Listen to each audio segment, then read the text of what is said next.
All sports, all the time. There's heroes and there's legends. Heroes get remembered. Legends never die. This is the Spoken Podcast. Hold your ears, folks. It's showtime. I'm your host, Lance Twidwell. Man, that kid, he can ball, man. He can ball. Touchdown, Kansas City!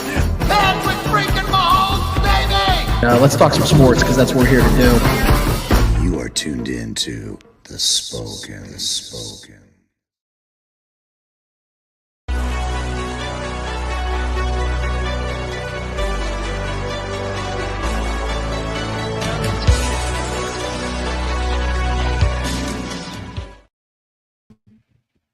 This is the Spoken Podcast. I'm your host, Lance Twidwell, here inside the Strike Media Studios with my guy, Trevor Twidwell. Was good. Episode 292 is in full swing, full motion. We're so happy to be with you and for you to be with us.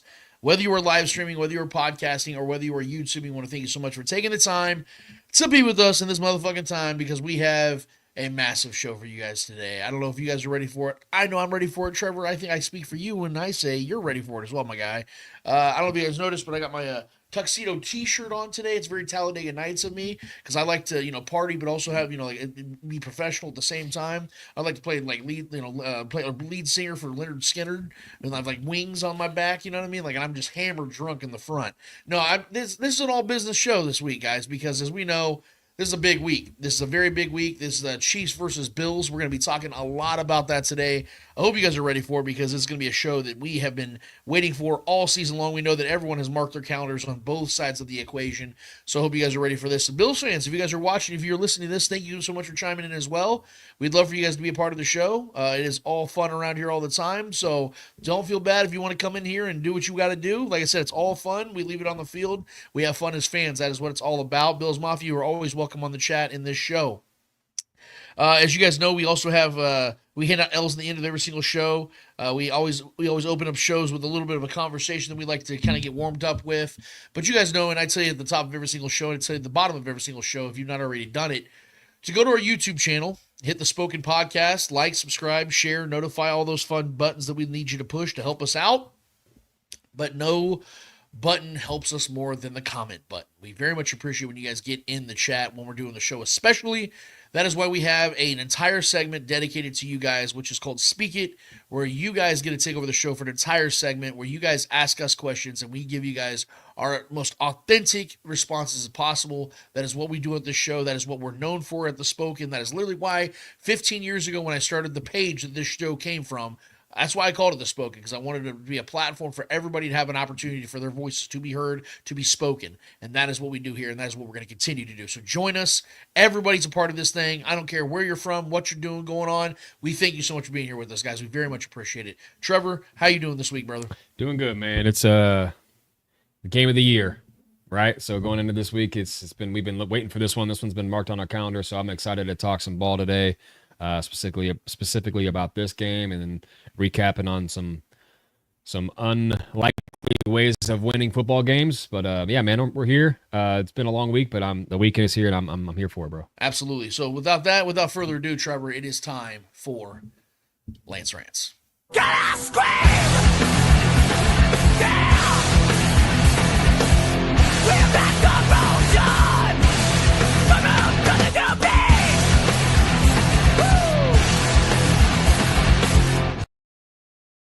So as you guys are fully aware, last week the Chiefs had one hell of a doozy. Trevor and I, most weeks, we watch those games together. Whether we're at Arrowhead or we're at the confines of our own home or our family's house, friend's house, doesn't matter. We tend to like to watch a lot of games together because we like to know what each other's thinking during the game so we can recap it during the week following on the show with you guys right here. I'm gonna go out on a limb and tell you guys right now, because I talked some shit last week. You guys saw me on this show tell you guys and I thought it was a little disrespectful that the Broncos or the Chiefs got 9 points laid at them.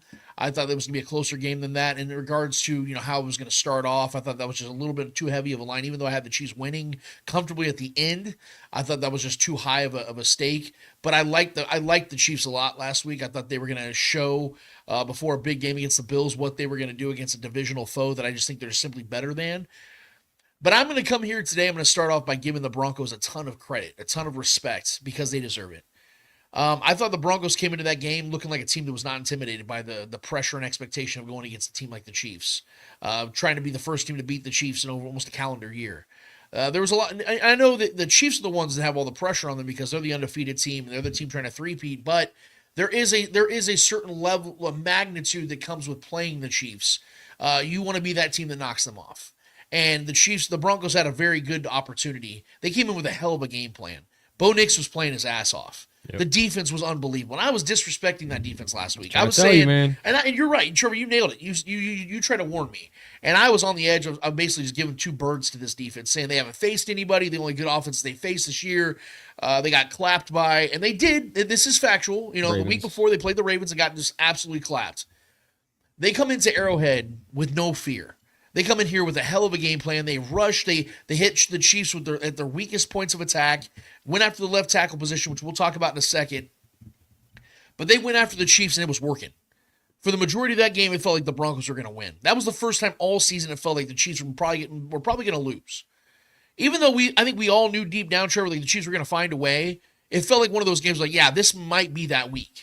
And damn it, I was wrong. I was getting ready for it, guys. I'm not going to lie. And I'm just going to get right to the end. I want to get to Trevor's take. I want to get to your guys' take. And if you're in the chat, thank you so much for being here. I haven't seen the names yet, but thank you guys for I know there's already the regulars here. But I was sitting here looking at this situation. I was getting prepped for it. I'm really bright, by the way, so I'm going to bring myself down. Look like Dracula. I was getting tweets ready to go. Sure, you know how I am, man. I'm live tweeting through the games. I'm talking through things, and I know that's what people are always looking for me to do during games. They want to see my reactions to things in live time. Yep.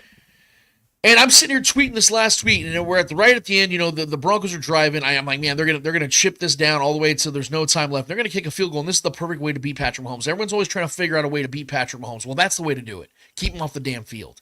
And that last drive of the Broncos was brilliant. The way they handled it. And the Chiefs defense for the second straight week, even though they only allowed 14 points, they weren't at their best. They didn't play their best football. They were giving up a lot of yards, chunk yards, getting gashed in the run game at times. They just didn't look as impressive as they normally do. And I'm sitting here, I'm seeing them line up for the field goal, and I'm thinking, you know what, man? Like, I'm going to have to eat crow. I'm going to have to just bite this one, Trevor, and just let the Broncos fans enjoy this because they deserve it. I know dudes in the medical field that are Broncos fans. I was going to have to listen to their Bo shit all week long. I was ready for it. You know what I mean? I was getting mentally prepared. It's been a long time since the Chiefs have lost. Okay, fine. We can handle this for a week. And then the Chiefs do what the Chiefs do. And let me just first say that I didn't see it coming, guys. Okay? Death row, baby. But, of course, Trevor and his damn phone, he's looking at it, and he's sitting right in front of me. And I look down at him before the kick even goes, and he just goes, like that. And I'm thinking, I know my brother. I've known him his whole life. We're 14 months apart.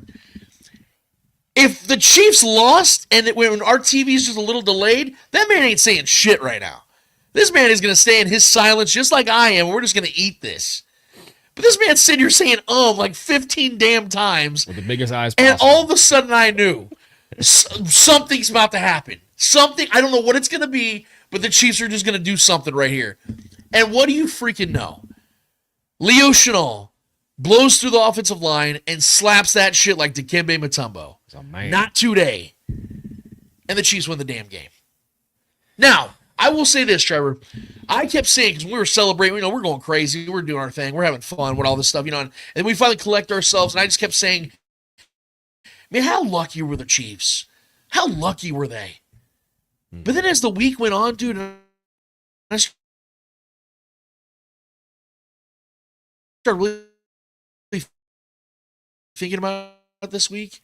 I said something that made total sense this week on the facility on FS1. He said, the Chiefs create their own luck. They make it happen. They see, when people talk about the whole manifesting stuff, I don't know if that's true or not. I've always been open-minded to whatever.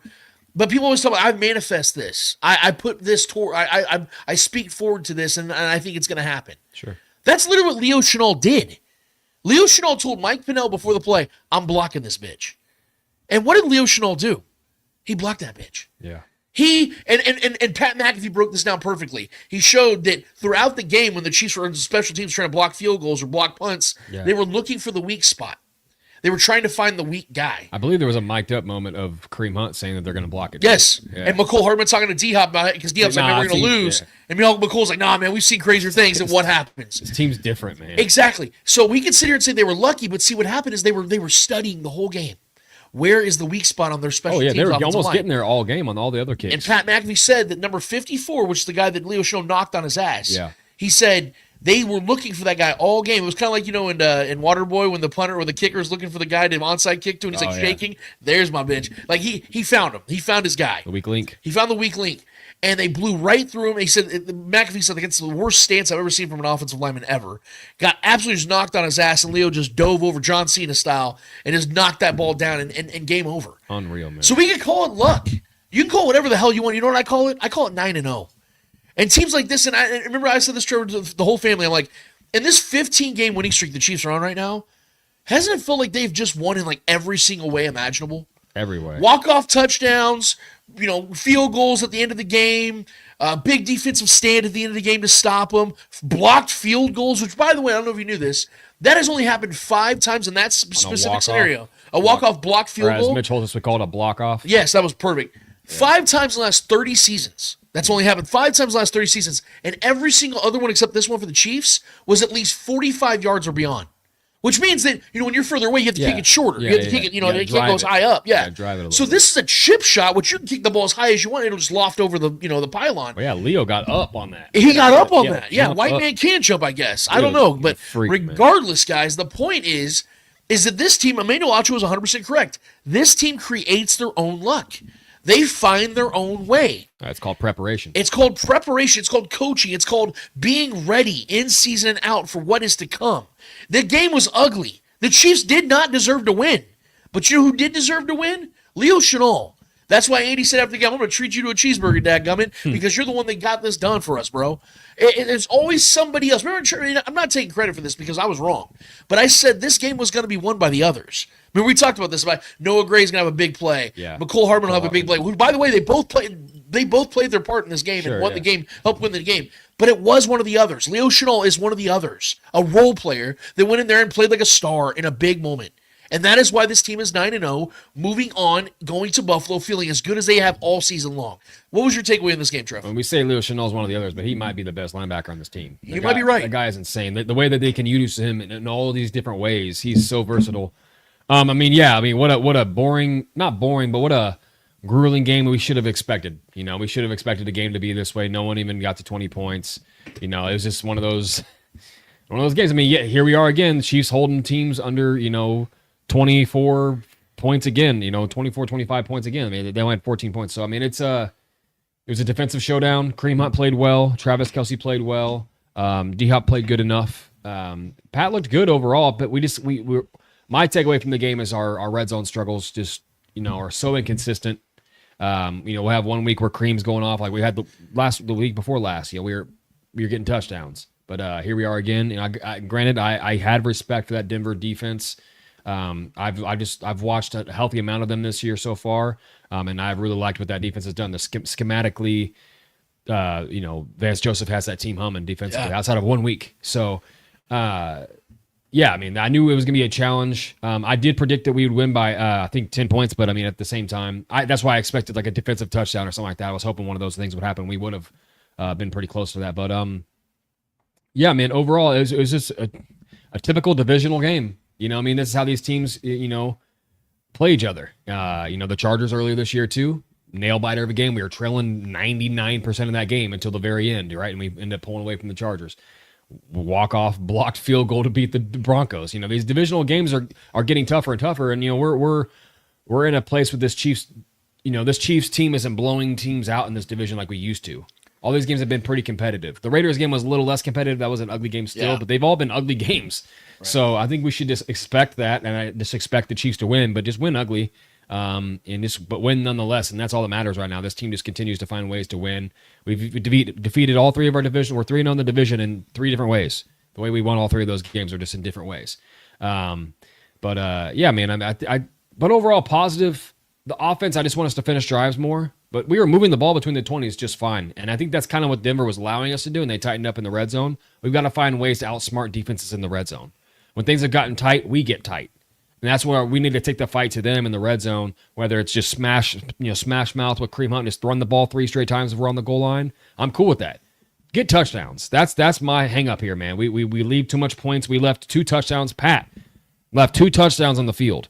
One to Kelsey wide open in the end zone, and then one he just threw out of bounds to Xavier Worthy, which would have been a home run, massive morale boost for the kid. And Pat just missed him. You know what I mean? So once we get those things tightened up and Pat works on those little things, there's going to be inconsistencies, but those things, man, we should have blown them out, to be honest. Yeah. I know all respect to that defense, but we had plays that we left out there that would have blown the game wide open. Right. And we cost ourselves, some cool points. There should have been a lot more cool points in this game for the Chiefs, and we didn't get those. And we would have a whole different discussion if we went out there and won by 2 scores. Yeah. Which we should have.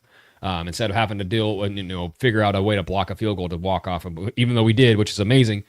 But that game should have been won more comfortably, in my opinion, which is what I felt we would win that way, but we didn't. And the fact that we pulled that off was just such an unlikely way to win a football game, and especially in the NFL, winning that way is so uncommon, so unlikely. I mean, chip shot field goals are just automatic nowadays with kickers the way they are. So just for Leo Chenal and shout out to Dave Tobe too. Because he had to been one of the ones spotting that and maybe communicating with his guys in the weak link of that line. So kudos to Dave Tobe and his guys and Leo Chenal for making the play possible, man. Sure. And yeah, shout out to those boys, man. We continue to find ways to win in so many different ways, and this division is just haunted by us because the Broncos did everything right. Yeah, they really, really did. I mean, Bo Nix was honestly very impressive. He didn't run at all. Right. Which was wild because that could have been a whole different element that they added, but he was just comfortable in the pocket. That O-line is great. Their O-line, their trenches, their D-line O-line has been awesome this year. Yeah. So Bo Nix was just comfortable, just dinking and dunking, making plays downfield to Courtland Sutton, who had a fairly good day against Trent McDuffie, which was unlikely, and I don't think that's going to continue or to be a trend in any way. McDuffie, I expect to bounce back this week. But Courtland Sutton had a good, 70-plus yards tutty. So kudos to the Broncos, man. They brought it, and we found a way to win and escape with the win in that game. But they brought it, and they had every reason to win that game. It just happened to be the Chiefs. So no, and first of all, shout out to the chat. I'm seeing that, man. We got a lot of people already here, man. All over the place. I know we always tell you guys to get over to the YouTube side of things, but we appreciate everybody that watches from anywhere. So thank you guys for that. But if you would be so kind, and if you have no problem doing it, go ahead and switch over to YouTube because that's where we're trying to grow this bad boy as much as we possibly can. Sorry, guys. A little dry throat today, but probably just because of the screaming we did on Sunday's game. But yeah, that's just every week, so we should be used to it by now. I don't know what's wrong with me. But I will say this, and I want to be brief about the defense because we got to be very appreciative of what this defense has been for the last 2 years, let alone this year and what they've done. But there's not a growing concern in my mind, but there's something we have to address. Because you brought it up about Bo Nix and the reason he didn't run a lot. And I think the biggest reason why he didn't run a lot is because he didn't really have to. Why is that? Because he had a very clean pocket for the majority of this game. Yep. Now, you're going to have your instances where, Chris is going to get back there. Chris Jones is going to get back there because he's just that great. George Karlaftis is going to have at least 1 or 2 pressures. FAU actually stepped up pretty big and had a couple of nice plays on Bo Nix. But it's not very consistent on the outside. And this is why getting Uche and having Omenahu back is going to be so paramount for this defense moving forward. Yeah. Because it is not consistent on the outside pressure. They do not get enough outside pressure. And that is something that we have got to see from this defense more and more. So that's the one thing. I thought the safeties, I thought the corners were fine. McDuffie had his worst game I've ever seen him play. Yeah. That was the worst game ever. So that was I'm not even taking that seriously. He was due for a bad game. Every great corner, all the great Hall of Fame corners have games where they get burnt. The dude's played 38 games in his career. Like, it was bound to happen. Yeah, and Courtland Sutton is a hell of an athlete, man. Right. It's not like he's some scrub. He's a big body, pretty fast guy, good hands. Yeah, I didn't like what I saw from Trent. Obviously, he didn't play well, but I'm not going to hold that against him because, like I said, one game out of 39, 40 games he's going to be an all-pro again. Yeah. Ho-hum. Yeah, come on. So, wanted to briefly just scale that over real quick and just mention that because that is something that I did notice. Yeah. On the offensive side, it is without question the biggest concern the Chiefs have right now. No turnovers, I'll take that. Yeah, but the biggest concern the Chiefs offense has right now is left tackle. No question about it. So much so that we started hearing people talk about the possibility of bringing back Donovan Smith. And I had to be the voice of reason again, Trev, and I know that that's something I just have to be sometimes, but damn it, I'll be it every time I have to be for the Chiefs fans if I have to. Donovan Smith is not a savior. Donovan Smith is a free agent for a reason. He's a 31, 32-year-old free agent left tackle who is not playing for any team right now, has not played for a team all season. There's a reason for that. Either one, he's an ignorant fool for not taking a job because he's turning down offers, or two, he's not getting offers. And there's a reason for either one. Or three, he's on standby. My point, though, is, Trey, you don't wait this long into a season if you're good enough to play in the NFL. That does not happen. It just doesn't happen. Yeah. So, especially at that position, Yeah. such an important, valuable position. Teams need left tackles all the time. People lose left tackle. Every team loses a left tackle here and there. My point is, if he was good enough to be on an NFL roster right now, I think he would be. So people can't look at him as, oh, if he comes in, we're good now. Well, I mean, because he was even unreliable last season when he was the only real left tackle on this At the team. same time, Kareem Hunt was sitting on his couch too. But that's a running Now back. he's one of the best running backs in football. I get it, but I'm saying So- I'm Kareem's my favorite dude. Sure. But running backs are it's a revolving door. I'm just saying, there's a lot of teams hiring running backs. The Cowboys brought in Dalvin Cook and all these other guys that are. But far even to less that talented. point, Trevor, didn't the Chiefs sign Kareem Hunt in week 2? That was only like 2 weeks into the season.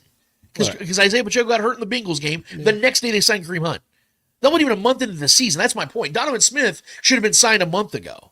That's what I'm trying to tell people. Like, bring reality to the situation. Am I opposed to bringing in Donovan Smith? No. Yeah. But we can't expect him to come in here and just all of a sudden just clean the room up. Yeah, if that's the expectation, then It's insane.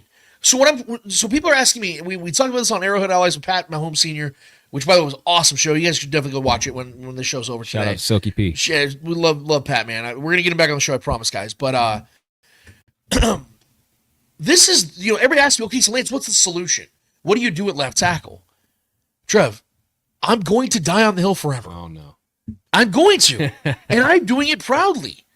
The Chiefs need to play 𝚂𝙿𝙀𝙀. I get it. He did not look good in this game. He didn't. He looked bad. You know who else has looked bad? Wanya Morris. Well, he's also hurting, but Okay, but even when he was healthy, he wasn't playing good football. he's playing better than Kingsley. Okay, my point though is, Trevor, is that Kingsley, the reason why he's been bad in a this bad year. situation right I'm gonna run through this whole thing again one more time, and hopefully you guys understand where I'm coming from on this. Because this is okay, Trevor. You know the term, and I talked about this on Arrowhead Allies. You know the term. You make your bed, you got to lay in it. The Chiefs made this decision, not me. I didn't make this decision for the Chiefs. When this offseason, they not only drafted Kingsley, they didn't bring in any competition, and they named him the starter day one. Did they not do this? Wanya was hurt. I think Wanya would have been the starter if he wasn't hurt, but Okay, yes. but is that not what they He was did? barely They in didn't camp. bring any competition in. They didn't bring Donovan Smith No, in. yeah, that's the point that matters the most is that, yeah, they were confident in the kid, but I think talk about bed. There's a lot of shit in this bed right now. We have to lay in it, but You can always change the sheets, can't you? I mean, And this is what I'm it's trying a to bring. bad situation all around right now. This is the point I'm trying to make right now.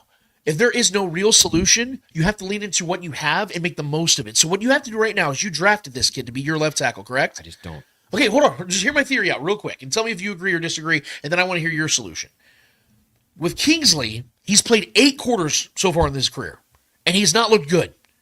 There is context to that because it just so happened the 8 quarters he's played has not only been against the best defenses the Chiefs have played all season long, but they put him on a freaking island. We've seen Wanya Morris, when he's played left tackle this season, get chip protection from Noah Gray, chip protection from Carson Steele, chip protection from Samaje Perine, chip protection from Kareem Hunt. He's been getting help. We saw in this game, Trey, you and I both saw it. We agreed on Carson this. Steele missed that. When Carson went the right way and Patrick jumped his ass, not Wanya's or Kingsley's. Because of the fact that we know he's a rookie, which means he needs more help than anybody. You've got to give him that assistance. You've got to get him some confidence. And when you put him out there on an island, week 1, against the Ravens, who albeit have a bad defense, but they're 5th in sacks this year. Yeah, they have a good defensive Yeah, line. you put him on a freaking island against those guys, and then the next week he goes against Trey Henderson, who's leading the league in sacks. What do you expect to happen? So this kid has got to learn through these mistakes, through these tough times, because you put him in this position. I just don't think this is the year to do that. Okay. I think next year is going to be his year. We're going for history here, and I think experimenting with a left tackle. So you clearly disagree with my stance that you got to play At him this to get point, him through it. yes. Okay, so your solution is what? That's the problem. We're in a bind right now. There's no true solution. I think Wanya is the better player at this moment. So you're saying play Wanya? If he's healthy, this is not me telling you. This is the Chiefs telling you. Because when Wanya is healthy, he's out there. This is Andy Reid telling you. This isn't me. I'm telling you what's happening. When Wanya is healthy, he's going to be playing. It's not Kingsley. Kingsley, he's been pulled from several games. He's been benched. And listen, he's been put in a tough spot. I get it. Left tackle is not an easy spot to come and just start, especially for a team like the Chiefs, especially for a quarterback like Patrick Mahomes who can be tough to protect sometimes because he can walk himself into some sacks. And hold the ball for 8 seconds. Yeah, and he's been doing a lot of that this year, and that's been very frustrating. And that's also a lot of the offensive play calling, which was my biggest grievance of the game this past week, was the offensive play calling. We weren't getting the ball out quickly. That was very confusing. That's the way you attack that kind of defense because it's a very blitz-heavy defense. So getting the ball out quick makes a lot of sense, especially when you're struggling at left tackle. So I was very confused by the play calling offensively. But listen, man, I think it's a bad situation. I don't think Ŵāņie is good. I don't think Kingsley's good right now. I think Kingsley's got a lot of growing pains. And this is just a tough year for him to be put into that because there's a lot of expectations right on the Chiefs. We're the last undefeated team. We have Super Bowl expectations, going for a 3-peat, going for history. It's a lot of pressure on that kid. And it's not fair to him in a lot of ways either, especially going from being named the starter at the beginning of the season to open the year and now getting benched, now getting put in there, getting pulled, getting put back in there when Ŵāņie is hurt and getting pulled back in when Ŵāņie is back in. It's been a revolving door, man, and it's ugly. I think there's gonna be some changes, whether it's Donovan Smith being called up, whether it's moving Joe Thuney over, which I don't like that because of the internal part of our offensive line has been our strength. That's why Kareem Hunt's been eating so much because Joe Thuney and them boys in the middle and Trey Smith have been dogs this year. So there's no real solution right now. I think they got a lot of things to figure out, man. But I'm just hoping Andy Heck and Andy Reid and our leadership of this championship back-to-back Super Bowl team can figure it out, and I expect them to figure it out. I don't think it's ever going to be a great left tackle situation at any point this year, but I think it's just getting it to serviceable at this point sounds good. Shout out to our guy Lonnie Pyramid. My guys, hope all is well as always. Lonnie, thank you for being here, bro. Before the show got over, we appreciate that always. You're punctual this week. Maybe we should start doing the show at 2:00 every week, Trev. I don't know. Brent brings up a valid, not really a question. It's more of just a take. He says, is it a coincidence Ŵāņie got injured coming off a short week? That's concerning since we have a lot more games where we'll have less rest. See, that's kind of the point I'm making, is that from a playing perspective and from an availability standpoint, Ŵāņie is not reliable. So you could say, like, okay, my solution is you play Ŵāņie. Yes, but we can almost assume, Trevor, that at least once every couple of games, he's coming out. Because he cannot stay healthy. He's dealing with an ankle sprain. But he was hurt last season. Yeah. He's hurt this season. He's a guy that just I don't know because I don't believe he's a left tackle. You have to have the build for a left tackle, and I just don't think he's got the fortitude for it. Is he a big dude? Yes. But you have to be nimble on your feet, and he's not nimble. He's kind of clumsy. And that's the thing that worries me about Ŵāņie. He's got long arms. That's the redemptive quality. He's able to hook guys. He's able to keep guys at bay because he's strong. He's got long arms. That's why Andy put him over there. But he is not nimble. And that is what Kingsley has. And the reason why Kingsley looked slow out the gate last week is because he came right into a game against a hot Denver defense that already had their confidence going because they were getting to Patrick before Kingsley got to the game. My question to you is, so you're just expecting to leave Kingsley out there and him just going to get better. And once we're playing the best of the best in the postseason, he's all of a sudden going to be good? No, I'm not making any assumptions. This is what I'm doing. We're talking about matchups, him going against tough teams. Hear me out. Facing the toughest of the tough in the all playoffs. I'm doing is saying that for the best scenario moving forward for me at this position is to put the guy there that is an actual left tackle who, albeit is struggling, but is a guy that is built for the position. You put more protection on that side, right? You set him up for success, give him more chip protection, get the ball out of Patrick's hands quicker, right? So you're getting him in rhythm, right? You and I agree on that, right? Like, you got to get the ball out quicker. So get the ball out quicker. Now with Juju back, that's going to be a big thing, for possession balls, like 5-yard, 6-yard screens. D-Hop more utilized that. Travis Kelce, obviously, RPOs, things like that. Get the ball out quicker. Let Kingsley build his confidence. And then by the time it's the postseason, he's had 6-7 weeks of learning this, and then he's got his confidence, his strength, his legs underneath him. And if he still fails, then guess what? He's not cut out for it. And what do you do this offseason? You go and get a left tackle. Yeah, that just sounds like an experiment to me right now. And I know that's what he is. He's a rookie. I get it, but I just don't think this is the year to do that. We're chasing history here. We're trying to make history here this season. This doesn't feel like the year to gamble at left tackle. Not to cut you off, bro. But like here, you understand what I'm saying though, because either way, Trevor, you do realize at some point late in this season, Kingsley's going to be playing because Ŵāņie is. You would agree with me, Trevor. Ŵāņie is not reliable health-wise. Well, question though, like, so obviously we know that left tackle, either whoever's between the two of them have been bad. Do you think? I know you don't think he's a savior, but do you not think Donovan Smith would be better than either one of them? I think if you, I absolutely. I think if you put Donovan in the team right now, there could be a competition and may the best man win. Yeah. But I can't say with any certainty that Donovan's, because, like, again, my question is naturally, why is Donovan still out there? I mean, I would be a liar if I didn't assume that based on reputation he's in communication with the Chiefs. I would be a liar if I didn't assume he stayed healthy. The last report has though, fresh legs. The last report though is the Chiefs would only even consider bringing in Donovan Smith if Wanya has an injury that keeps him out. Well, I mean, if you That's think, the only way. And my question, another follow-up question to you would be, if you don't think that Wanya's even a tackle and you think he's more of a guard, why would you, if all else fails, put him at guard? Put him in the inside of the offensive line and move Tooney, who we know has been serviceable at left tackle, but at an older age. Do you think that would be a better situation than letting Tooney take over the left tackle? You already know where I stand on this. I want to flip a table every time I hear somebody ask about Tooney going to left tackle. He's done it before. I know. That's happened before. But the worst thing that ever happened was Tooney playing left tackle in that Bengals game, because Tooney is so great that he could do that for a game or two. Yeah. Joe Tooney's not a left tackle. Sure. He is a guard. He is the most versatile offensive lineman we have on this team, though. My point, though, is when you move him out of his natural position, imagine moving Will Shields out of his position. But do you not think that he would be better at left tackle than Wanya right now? I do. I don't know. I want to win games. I've only seen him do it once. I want to win games. Okay. I don't care how we do it. I think what we're doing is the same thing we do with Donovan Smith. We're looking at reputation, right? Because Joe Tooney's so great, Hall of Famer, and he played that one game against the Bengals really well at left tackle for like a quarter, right?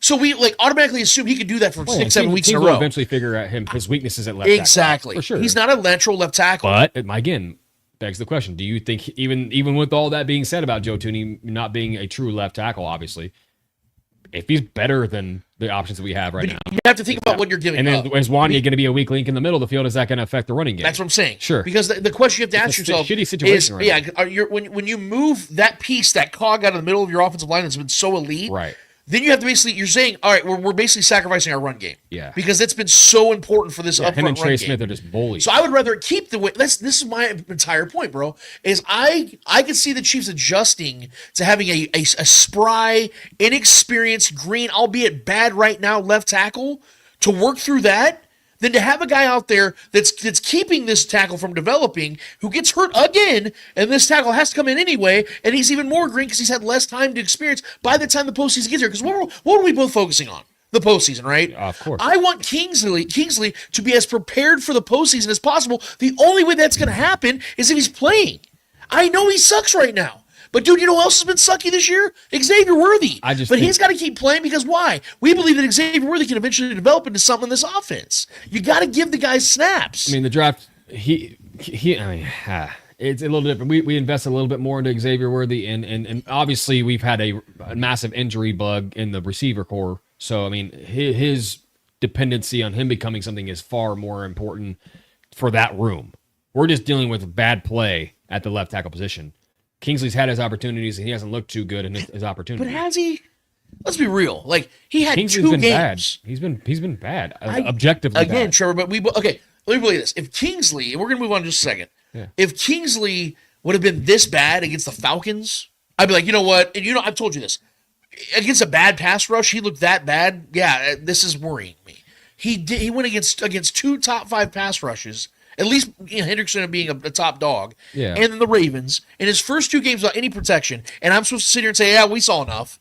No. Well, I mean, Wanya played in that Atlanta game, right? Yeah. Yeah. And they gave him chip protection all game long.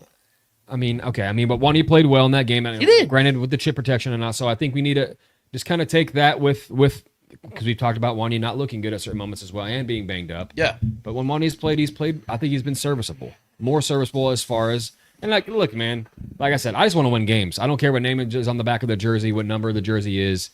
Whatever we got to do to find some kind of competency at that position, whether we got to just do roll out plays to the right to avoid the left side altogether. Or just getting the ball out quickly and not letting Pat sit in the pocket too long. This is worrisome, though. I mean, nonetheless, this is a worrisome. Teams have been, attacking that left side badly, and it's Pat's been taking way too many hits lately. Granted, he walks into a lot of them.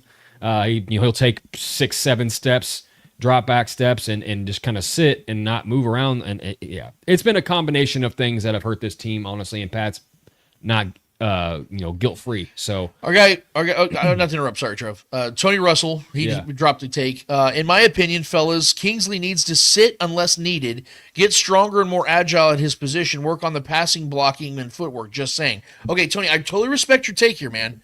But I have to ask the question to respond to your take. How does one get better at something if they're not doing it? That's my entire point. Like, yeah, you can sit here and say, well, Aaron Rodgers got better because he sat behind Brett Favre for 3 years. That's more from a mental standpoint, because Aaron Rodgers always had the talent to play as a starting quarterback. He was learning some things, because this is what you guys all told me about Alex Smith and why it was okay to sit Patrick for his rookie season, which I still disagree with vehemently, because I believe Patrick would have got it and the Chiefs went further in the postseason. I'll die on that hill forever. But I understand the mental side of things for quarterbacks, because you have to understand you're the field general. At left tackle, you're watching the dude in front of you, and you're like, I got to give my quarterback 3 seconds. I got to make sure this dude doesn't get my quarterback for 3 seconds. The only way Kingsley's going to get better at that is if he's on the field playing, guys. Okay, can I ask you a question? Go ahead. Okay, and I know we've been on this topic. Yeah, that's a big topic, man. We got to talk about it. So you're willing to keep Kingsley out there even if he's playing bad, is what you're saying? I'm willing to keep Because Kingsley for me, bro, where I stand, not to interrupt you, I'm not. Because if it takes one bad whiff and a big hit on Patrick Mahomes from the blind side to knock Patrick Mahomes out for the season, I'm not willing. I'm not saying Ďaňa is exempt of doing that as well. Ďaňa can do that as well. We've seen good left tackles get burnt. The best of the best. But if I'm going to continue to see what I've seen out of Kingsley, which has not been great, his feet have not been fast enough to keep up with these edge rushers. It just hasn't. With the chip help or not, he has not. His feet have been slow. His reactionary time has not been impressive to me yet. He's strong as shit. I think he's got a good frame, but he's a little step slow. I'm just not willing to allow him to go out there and grow and get better over games and putting Patrick Mahomes at risk on the blind side. I'd rather have Ďaňa out there if he's healthy, knowing that he would consistently, on a more consistent level than Kingsley at this moment. Yes or no? Be better. Yes or no? Do you trust Ďaňa Morris? I trust him more than Kingsley. But yes or no? Do you trust Ďaňa Morris in general? Just like imagine if Kingsley goes on the team. I thought he's played. I feel like Ďaňa, when he's been healthy, has played more better than he's been bad. I can't stand PFF. I don't like PFF. This is like saying, do you want chocolate flavored shit or shit flavored chocolate? What I mean? Like, what are we doing here? My point is, Trevor, there's context to it, though, because it isn't like Kingsley's some 7-year vet the Chiefs signed in the offseason. This is a guy they intentionally brought in to develop as their left tackle. Ďaña is a guy that they replaced him with. I understand.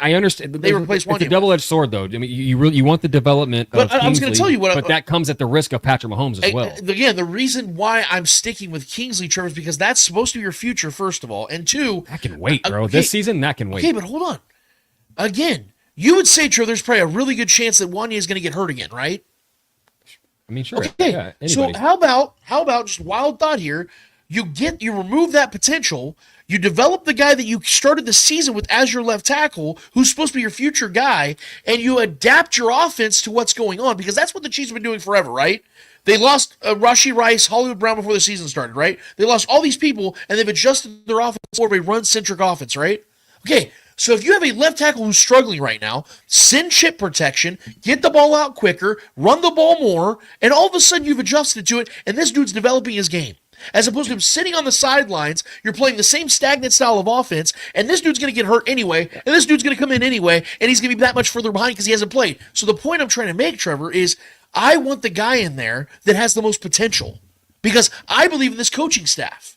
And there's no question in my mind, and I guarantee in yours as well, that 𝚂𝙿𝙾𝙳𝙴 is the more talented player between him and Ďaña. Okay, so if you had two buttons to push, if you had two buttons to push here, though, if you can click the button that keeps Ďaña Morris healthy for the rest of the season, are you going to click that button or click Kingsley to start regardless? I want Kingsley because I don't trust. That's crazy to me because that puts Pat at risk, right? Bro, but sure, because he's been bad. No, but Ďaña, even when he's healthy, he's putting Patrick at risk. No, Ďaña's been Ďaña's pass blocking protection rate. It's not true at all. It's not true at all. Okay, sure. Ďaña has. I watched the games. Hold on. Going into last week on the PFF ratings, Ďaña Morris had a 50 passer rating. 50. Okay. That is below average. Okay. That's terrible. Okay. That's my point I'm trying to make. Is that Ďaña isn't good. I'm not saying Wanya's some great. Like, I'm not saying he's great. I didn't But say he's that been either. better He's not than even Kingsley. good. He's not even good. He's been okay. So how does that? What does that say about Kingsley, bro? So I'm not willing to keep Kingsley out there. I've been making the stance this he's entire even time. worse. No. Exactly. But you would agree though that Kingsley's more talented. He has more potential. Okay, but what button would you push here? I'm pushing Kingsley, and I'm not hesitating. Okay. Because again, Trevor, I knew the Chiefs. Again, I didn't make this decision. The Chiefs did. The Chiefs, to me, are panicking right now because they came into this season. You remember when they brought in Hollywood Brown, they had Rashee Rice, Xavier Worthy. They were thinking about playing that high-flying style of offense, right? Real quick, right? Yeah. Okay, so that means that Patrick's gonna be able to sit in the pocket, right, and kind of develop the play, do his old school stuff, play like 2018 again, right? Sure. That is no longer the way they're playing offense. So you adapt. Okay, so what do? You go and you give this kid more time to protect Patrick on the left side with chip protection, and you play more of a safer, conservative style of offense. All I'm saying is I think your argument is a little flawed, though, because it just seems like you're just willing to die on this hill. And you are. You've already admitted you're willing to die on that hill, the Kingsley Hill. But you said your point for starting Kingsley was because we should all expect that Wanya is going to get hurt. But when I gave you the option to keep Wanya healthy all year, you can push that button. That's not the only reason. So you're just going Kingsley either way. Exactly, because I believe Kingsley's going to be the better player. And in order, and you would agree, Trevor, in He order for a probably player, will be over the next few years. you would agree, in order for a guy to get better, he's got to play. You would agree with that, right? I don't think he has to do that this year, though. But reps do matter. He can develop over the years, bro. But right now, he's been bad. And Wanya's been better when he's on the field. Yeah, Wanya hasn't been good either, but he's been better than what we've seen out of Kingsley. So let me ask you a question. I want Pat to be protected as much as possible. So there's two buttons for you then. You'd rather keep Wanya exactly as he is, still risking Patrick getting hurt. I'm pushing the the original Wanya. ankle injury was because of Wanya, right? You know that. Who? Patrick's original ankle injury this season was because of Wanya giving up a sack. That was on Wanya. He gave up the pressure in the sack. On Patrick. The touchdown throw? No. That re-aggravated it. The Raiders game. It was the Raiders game when Wanya got blown by. Patrick had to scramble out and got tackled from behind. That was on Wanya. Yeah. So my point is, no left tackle's exempt from. No, so you push the button of knowing what Wanya is, or taking the chance of Andy Reid developing a talent of Kingsley 𝚂𝙾𝙳 and the potential of this kid becoming a better left tackle. Which button you push? Do you not trust, I'm not trying to put you in a spot, but don't you trust this coaching staff to do something with these kind of players? Sure, that have all this that talent? coaching staff that I trust is making the decision to bench Kingsley. Again, because so where are you at? And the reason why I believe they did that is because I think they had a game plan coming into the season That's of what your speculation. That's what I'm saying. We But got to go by what we're seeing. But it hasn't been true because you said yourself, why don't they play more quick screens? Sure. They need to change their game plan. You would agree. Yeah, I do agree with that, but but they're not. So, I mean, they're going to make their decisions regardless. So you would say that the Chiefs can make mistakes. Like, they can make mistakes. Oh, yeah. I'm not saying they're exempt from mistakes. I'm just saying simply, I mean, play calling is one thing. If I feel that they need to adjust something in the middle of the game, sure. Do you think play calling would help Kingsley? Choosing who's on the field and who's not is a pretty right, but you would agree. Dry decision. You would agree that because look at Xavier Worthy. You would agree that game or play calling would help Xavier. Yeah. Well, and I mean, right? I don't think Xavier would be struggling as much if Pat hadn't missed him a couple times this year. True, 100%. He'd have 7-8 touchdowns. But you've been pounding the table on this very show, saying for weeks, if they just threw the ball quicker and got him in open field, so you're talking about game use plan his too. speed. Yeah. I'm literally saying the same thing for Kingsley. If they utilize him in a way that helps him develop, just like with Xavier Worthy letting him develop his game the way you want him to, I'm saying the same thing for him. I want to see more snaps for this kid to have those quick screens where he gets up, works his pressure, make sure the guy doesn't get Patrick, 1-2 seconds, let him build his confidence in this position and let him develop in his position, just like Xavier Worthy needs to develop in his position. These are two rookies, guys that this team is trusting to build for the future. Why not do the same thing with him? That's all I'm saying. I have the same exact gripe that you have with this offense, just for a different player at a different position. It's the same exact thing. I look at Wanya as a guy that just gets in the way of that. It's no different than if Sky Moore was still on the team, right? Like, we all know what Sky Moore is. And he was taking snaps from Xavier Worthy. You'd be like, what are we doing? You can develop Xavier Worthy. This dude's on the field. Okay, it is different with Xavier Worthy, though. We have DeAndre Hopkins. We have Travis Kelce in the passing game. They have Joe Tooney, Creed Humphrey. They have Trey Smith. Not tackles. I know, but they're offensive linemen. They work in cohesion. Yeah, but those are different positions. I get it, We're but I'm talking saying, about wide receivers. But they're a part of the body, though, is what I'm saying, Trevor. That Kingsley plays a part of the body. Left tackle is an entirely different entity. Right, and they don't have another left tackle on the team other than him. Wanya Moore's not a left tackle. Oh, okay. I mean, he's playing left tackle, bro. He is out of necessity. That's what I'm saying. And he's been better than Kingsley. And it's not enough. I will say this, and we'll put a button on it, right? If Wanya was playing like just good, like solid left tackle, I would not even be having this conversation right now. He is not good. That is why I'm saying, okay, if you don't have a guy that's good enough to replace Kingsley legitimately, because he clearly wasn't, he wasn't even healthy enough to, then play the guy that you drafted. That's all I'm saying. Like, what are we even doing here? Like, you guys are the ones that made this decision to draft this kid and give him no competition. Why are we not developing him? I mean, this happened. This is pretty common, dude. Teams draft tackles in the third, fourth, fifth round all the time, and they don't ever work out. I'm not saying that Kingsley's not going to work out, but I don't think you should force the team to play the kid in a day 2 pick. I don't think that you should be forced to play the kid. Our guy Bumba BB, Wanya is a second-year player. Why can't he develop? He hasn't hit his ceiling yet. Because he wasn't drafted to be a left tackle. It's that simple. Guys, we know, like, the one position that I know Andy Reid knows is offensive line. He literally played it, and him and Andy Heck have been running this team forever, developing guards, tackles, centers, everything. That is one position I know Andy Reid knows very well. Mm-hmm. He did not, guys, I'm telling you, he did not draft Wanya Morris to be a left tackle. And he is playing over there, like I said, because they had a plan originally that fell through with Orlando Brown. They were trying to re-sign him, didn't get re-signed because they couldn't figure out the money.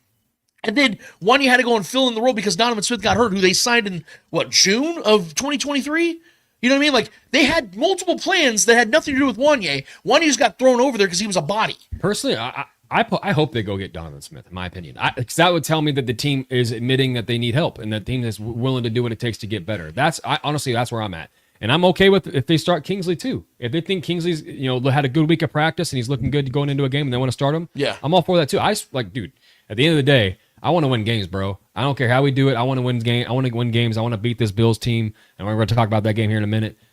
Yeah. I want to keep this undefeated streak alive, man. And I want the best players for every single game. I want the best players on the field, no matter what the name, what the number on the jersey is. That's where I'm always at the end of the day. Yeah, I want to win games. Leo Chenal went out there and won that game for us. Right. How many times are we talking about Leo Chenal every single week? We don't. He's like you said. He's one of those guys that's just kind of a glue guy. Just got the job done, and he went out there and won a game for us. So DFW. Development doesn't mean play on game day or you've learned nothing either. Development is learning technique through practice with his coaches and teammates, then throw them into the Wolves on game day. DFW, what did the Chiefs do all training camp? What did they do all preseason? Was that not practice? Was that not coaching? They spent 4 months with this kid before we ever played real football. And Wanya was out too. Right, but I'm saying who did they draft? Wanya probably would have been the start of the beginning of the year, bro. Go hold on. But go watch the Chiefs video when they drafted Wanya when they're all talking on him. We were nervous we weren't going to get you, bro. Like, this is a guy they wanted, needed. Sure. Like they look at this dude as a absolute specimen, a dude they want to be left tackle. Let me relay this, Trevor. If Kingsley had played just a solid game against the Ravens week 1, do you think he's not still playing at left tackle?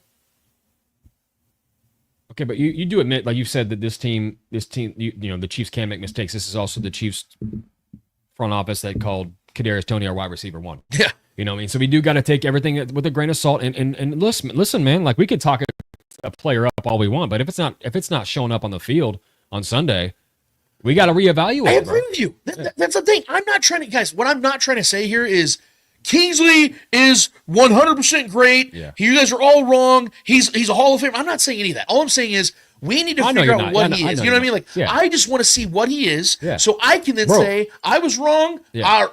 We need to move on from, you know my consistency on the show. If I'm wrong, I'm going to say the Chiefs need to move off Kingsley. We had 12, 13 games of this dude. He's not good. He's not good.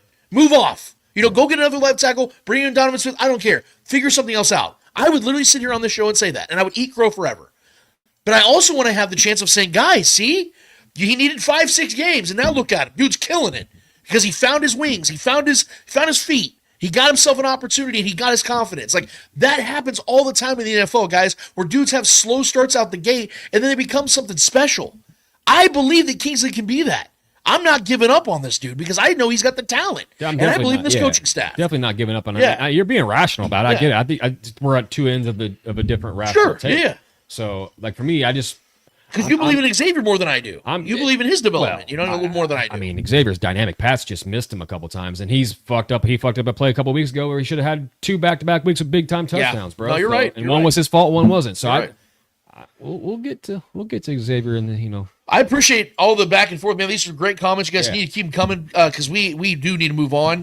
We know it's clearly an issue, and I think our people in the chat and us as fans ourselves, this is an issue we want resolved. Man. Absolutely. And protecting Pat and the strongest, most important position on the team in the offense, other than the quarterback, is it's a sieve right now, and it's a problem. So. Yeah, if Wanye steps in and plays good football, you're not going to hear another people.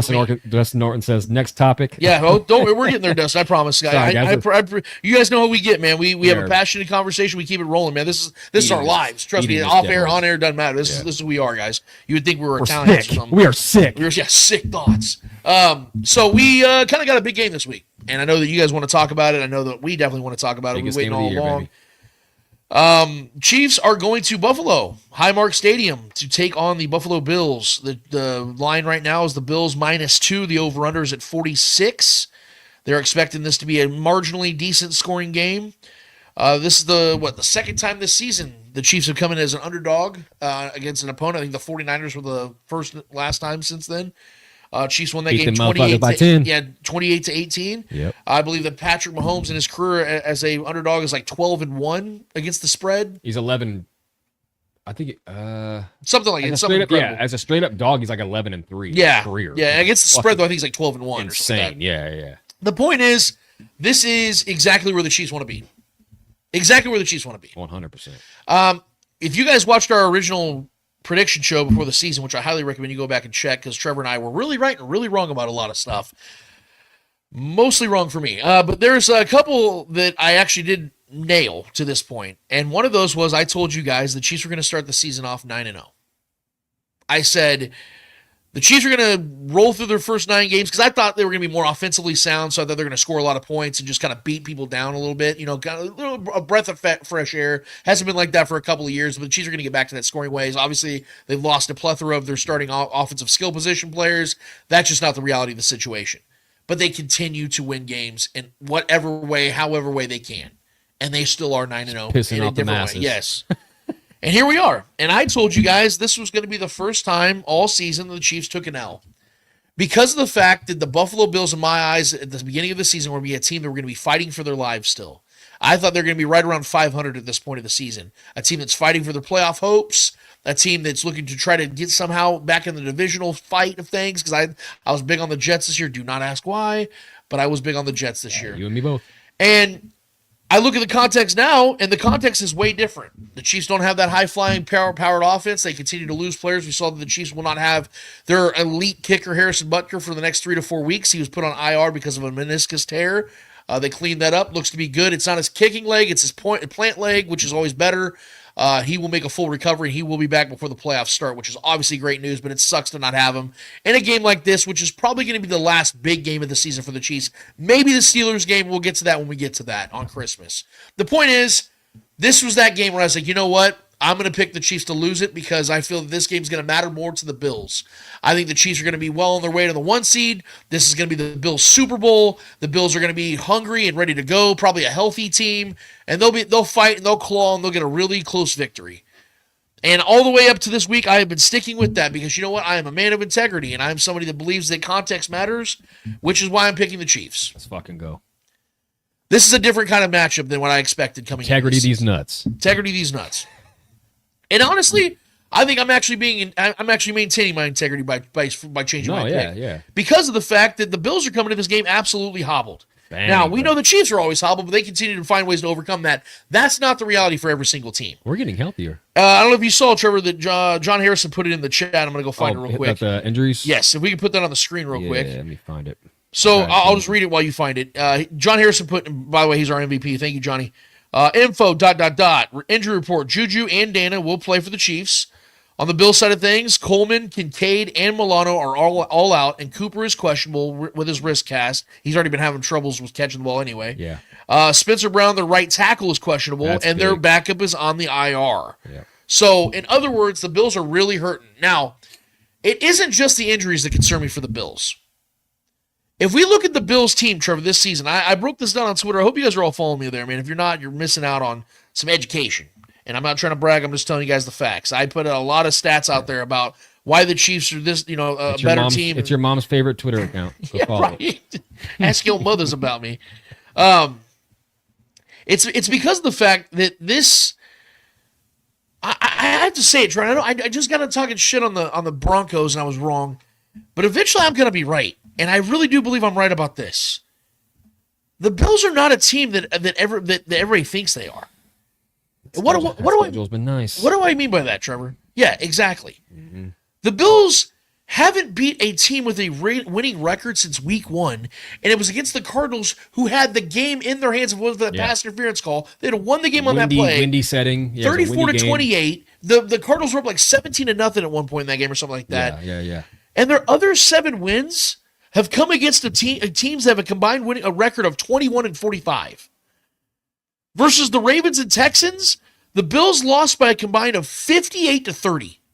So, in other words, the only teams that you played the Texans well, but yes. The Texans were up 17-0, and then Nico Collins got hurt. Sure. They were smacking the Bills around. And they didn't have Joe Mixon in that game. So let's be real. The Texans could have poured it on them if they had been healthy. Let's be real for a second. Yeah. So it ended up being a nail-biter, but I think it's because the Texans missed 2 of their best offensive players. Mm-hmm. Let's be real. No, for sure. So my point in this is the Bills are not the team that everybody thinks they are. They're 8-2. I get that. But they have feasted on a horrific schedule. They have feasted on bad teams. Teams that we were expecting to be good this year, like the Jaguars, the Dolphins. The division alone. And they have their division might be the worst in football. Seriously, at least our division has really good defenses. At least the Chargers we have 3 and teams in the playoffs right now. Yeah. So my point is, this is all the way it is on the Bills side of things. I'm just trying to bring context to this. But second of all, Trevor, everybody thinks, and coming into this game this season, I'm thinking this is going to be the biggest game of the year for the Bills. This game's probably not going to matter for the Chiefs that much. It is the complete opposite. Yeah. Let me tell you why, guys. If the Chiefs win this game, they will have a 4-lead game. It's a lock on the Bills. And they're the one seed. They're the only threat to the 1 seed outside of They will have over a 4-game lead on the Ravens. Yep. And we have the tiebreaker. Even they would have a 3-game lead on the Steelers. Yeah. And they play the Steelers later this year. In other words, if the Chiefs were to win this game, they win the 1 seed with 7 weeks to go. I don't know if that's ever happened before. No. Maybe the 07 Patriots, maybe something like that. But I think even that team, the Colts were like 13-3 that year. Yeah, they were balling. The Bills win this game. The Bills are 1 game behind the Chiefs. Yep. Now they have to play the Lions and somebody really good after that. They have like two really tough games coming up after the Chiefs. So they're probably going to drop another game. I'll check their schedule real quick just to make sure. Some of the Bills? Yes. Yeah, they have 2 tough games coming up. Yeah, they have a tough schedule. So they have obviously the Chiefs this week. They have San Francisco and the Rams. I'm sorry, San Francisco, Rams, Lions. Those could all be L's. That could be 4 straight L's. And 2 of those games are on the road, at Detroit and at L.A. Yeah. And the Niners travel well. Yeah. They're going to go to Buffalo. They'll travel well. Point is, there's a chance that they could lose all 3 of those games or 2 of those games.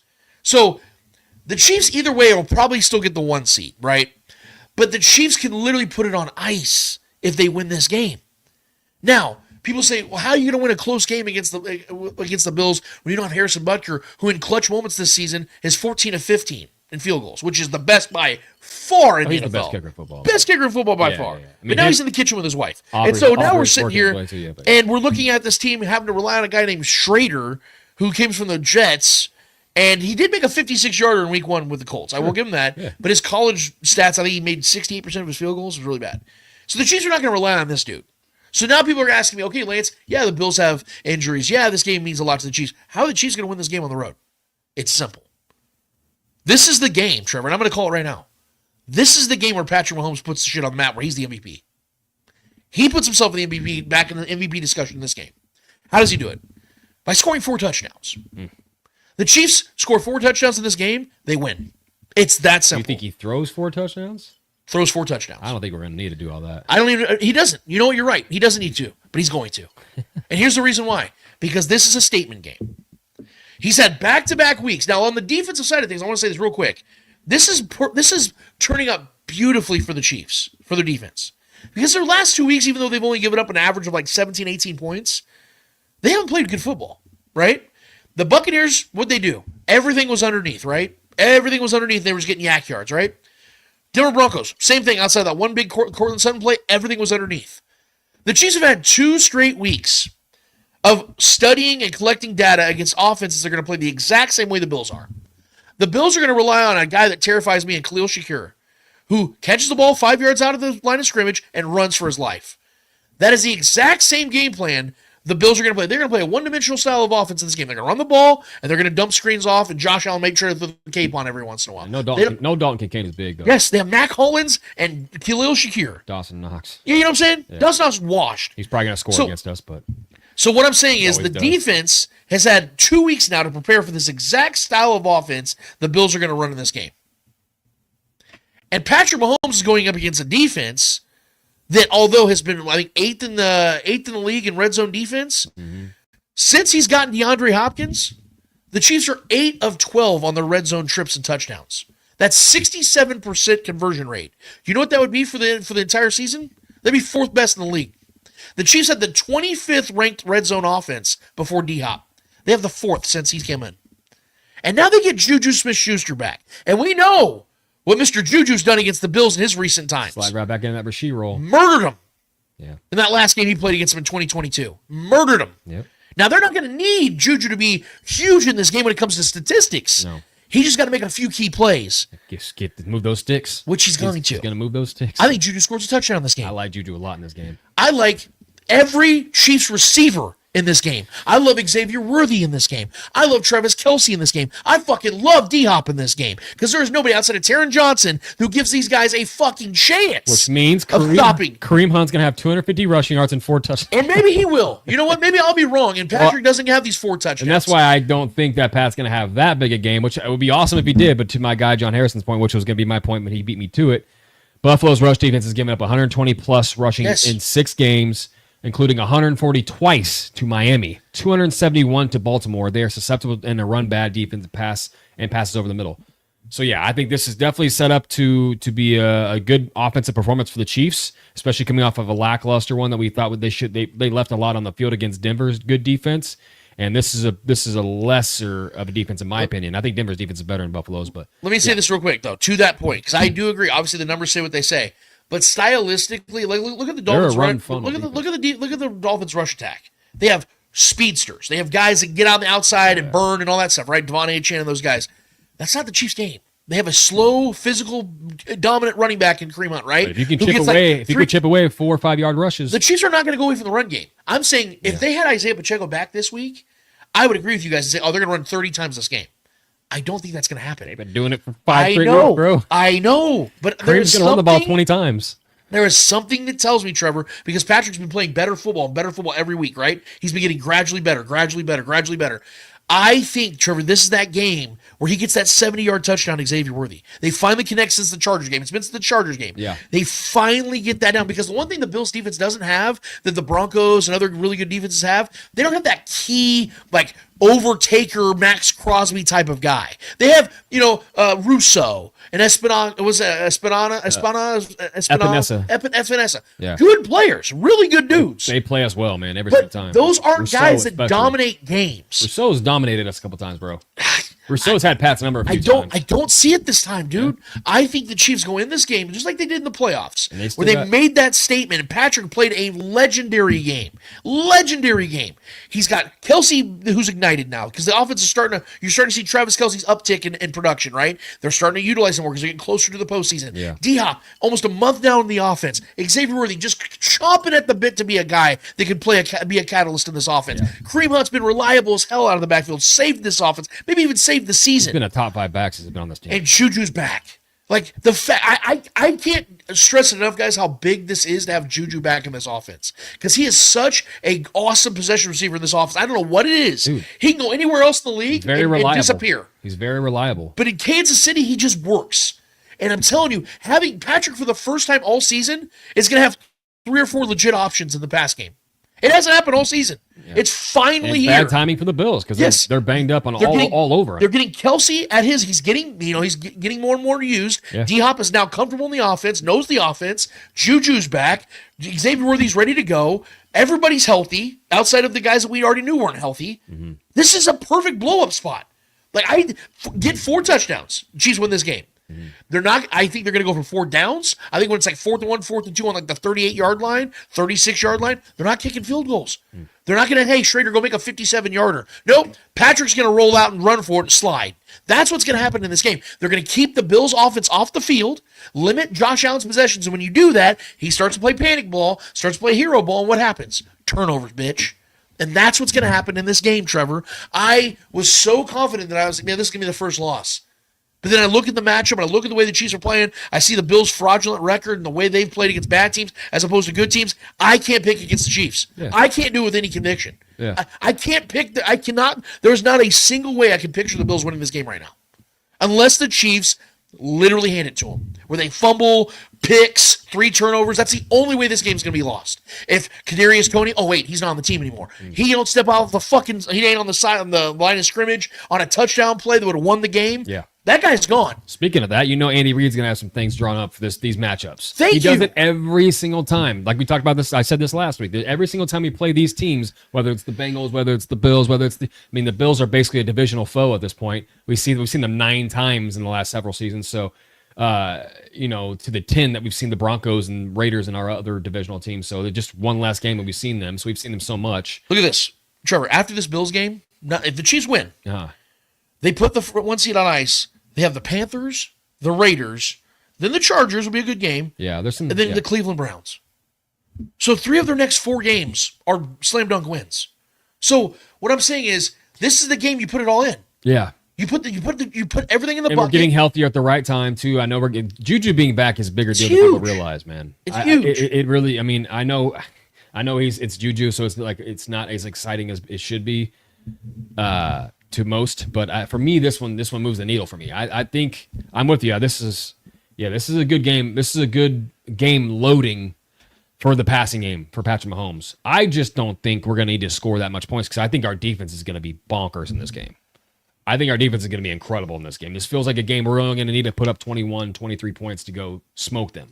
I truly believe that. I think this defense is going to, after what they did and how they looked pretty bad against Bo Nix, our defense was getting shredded by Bo Nix, and I think this defense took that personally. I think Trent McDuffie took this personally, and let alone us already getting up for this game. This has been the game circled all year.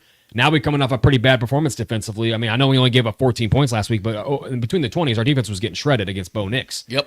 Now that defense, that left a poor taste in their mouth, right? So I think Chris Jones, I think Trent McDuffie, I think a lot of these guys, like Chamari Connor, a lot of these different, George Karlaftis, who's been on a tear except for last week, has been awesome this year. I think all those guys are going to get up. I think Josh Allen's in trouble this week, man. I really, really do. Well, too, John Harrison brought this great number up, great fact up. Buffalo is a team with injuries. They have lived off turnovers. They are plus 13 in that. Number 1 in the NFL. Yep. But Allen has had 4 interceptions in his last 3 weeks, but didn't hurt them as bad because their opponents had 7 turnovers. Yeah. Exactly. Yeah. If you win the turnover, you're going to win more times than not. They're a very opportunistic defense. They're an opportunistic team. The Bills have done this for years since Josh Allen's been there. They love to run it up when they ever get like a little lead or they get a defensive touchdown and they're like, oh, let's go destroy these guys. They're like the complete opposite of what the Chiefs do. Right. We get a 10-point lead, like, let's sit and win by 3. That's what we do. They want to win by 30, which is fine, to each his own. But that tends to skew their numbers on what they really are. And like you said, the schedule kind of tells you, they've struggled. The only teams they've had close games with and or have lost to has been the teams that have winning records. Right, and I think the Cardinals are like a so-so team. Yet they have a winning record, but they're very hit and miss kind of team. Week 1, too. Yeah, and it was a windy game. Yeah. Kyler couldn't throw the ball. They still put up 27 or 28 The only points. guy that gives me pause in this game as far as going against the Bills is James Cook. The dude's been awesome against us. He's shredded us the last couple times we faced him, and we've struggled against him, especially in the passing game. When they do the little dump-off screen pass to him, he kills us, man. And that's why I love the fact that she's had 2 weeks Yeah. against similar offenses to really gauge on I think this. we could pin our ears back and get after that kid, get after him and Josh Allen, try to stop the run game because they're not going to have many options. I think even if Cooper plays, I think he's been hampered. And honestly, when he's been healthy the first couple of weeks with them, he ain't done shit. Exactly. And you think he's going to go just destroy the Chiefs secondary? Good luck, buddy. Yeah, no. Our guy, Ruben de Cruz, had a bounce, but he said, hey, guys, I can't stay. 28-21 Chiefs. Much love. God bless. Later, people. Shout out to you, Ruben. Thanks for hanging out with us. Tony Russell had to dip out. Tony Russell had a dip. We appreciate you being here with us as well, man. I know it was a later show today, guys, but We had to do. Niece had volleyball games. By the way, she won both, and she's been named team captain. She got promoted to team captain. Yeah, baby, I'm proud of that girl. Scarlet Ray, baby. Shout That's out, right. shout out Scarlet Ray. Shout out to you, baby. We love you. So yeah, I mean, this is. Proud. I'm gonna be real with you guys, Trevor. This is one of those games I felt the best about since I made my prediction. Like when I realized I'm picking the Chiefs. Yeah. There was just such a piece about it. I'm like, I think the Chiefs outmatched the Bills in just about every regard. Yes, it sucks not having Harrison Butker because you want to, if you get stalled on a drive, you want to have that guy that you know is going to put it in. And I have zero faith in Schrader.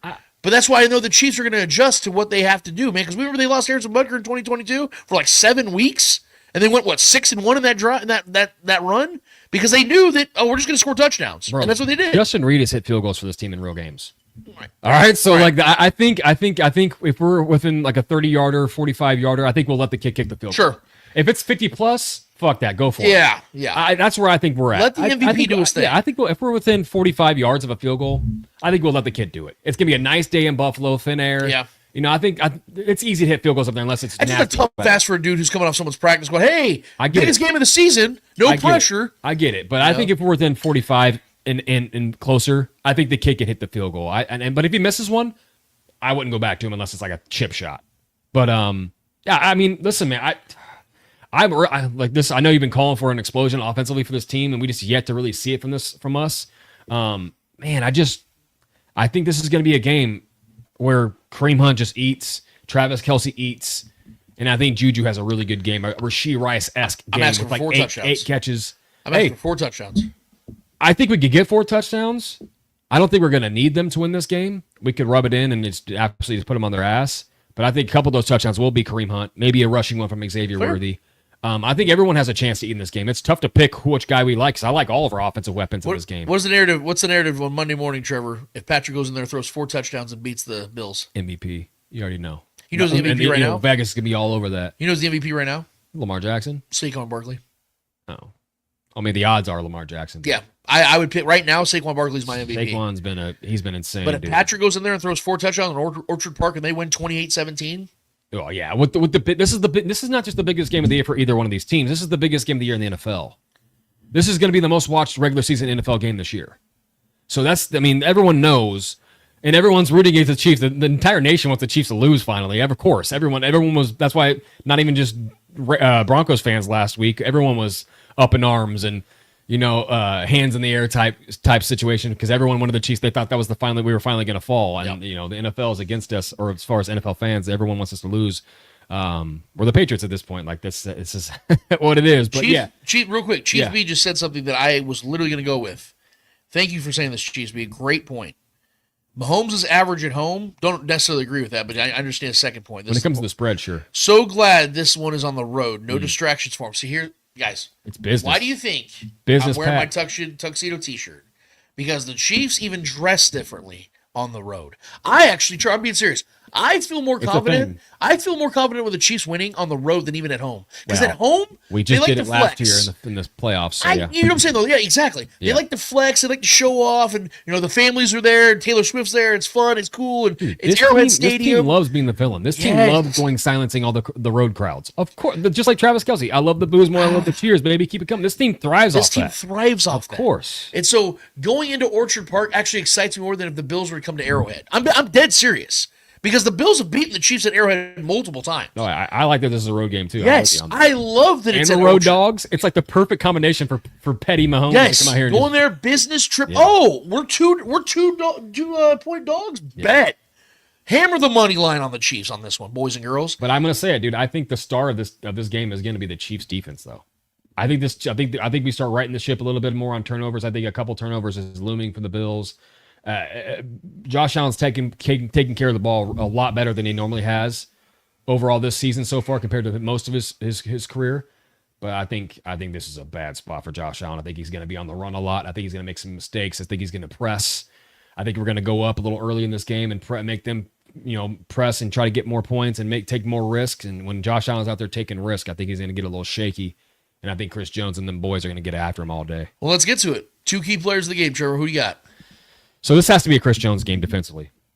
This is just one of those situations where I think Chris Jones has got to go out there and you know what he does against these guys. When it's big get up and get it, must-have kind of games, Chris Jones shows up, dude.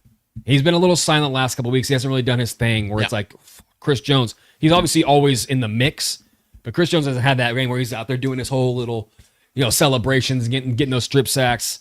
It's been a couple of weeks since we've had some of those. So I think this is a moment where Chris Jones, whether he actually gets this sack on Josh Allen, because that's a tough task to get that guy to the ground and catch up to him. But I think that pocket is not going to be comfortable for Josh Allen all day long. Especially with the right tackle situation. I think that might be a side of the line that we really, really attack and let Chris Jones maybe go on the edge and kind of pick his guys like we let him do sometimes. Chris Jones is going to be an absolute phenom in this game. He's going to be a wrecking ball.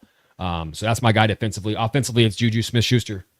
We're getting him back in the mix. He's going to slide right back into that role he filled in when Rashee Rice went down, and he played it really well. Had that really good game against the Saints. He plays that Rashee. He was that Rashee Rice role before Rashee Rice was. Obviously, he doesn't have the athleticism that Rashee has after the catch. Yeah, but he's very good. He's always been good at getting separation. Really good route runner. Strong legs. Tough to bring down. I think Juju's going to slide right back in and get into the mix and have a really, really productive game. I do like him to score in this game as well. But I think he can have like 8 catches in this game. Wow. I do. I think because listen, the Bills defense is the worst defense in the league at allowing passes over the middle. That Rashee Rice roll, those quick slants over the middle, Juju's going to eat there. Yeah. Patrick Mahomes has been, believe it or not, the worst quarterback at throws over the middle because we've been missing that reliant guy over the middle. Travis Kelce does his thing, but that's usually when plays break down, he kind of finds that soft spot in the zone. I'm talking design plays over the middle. Pat just hasn't had that connection with somebody since Juju and Rashee have been out.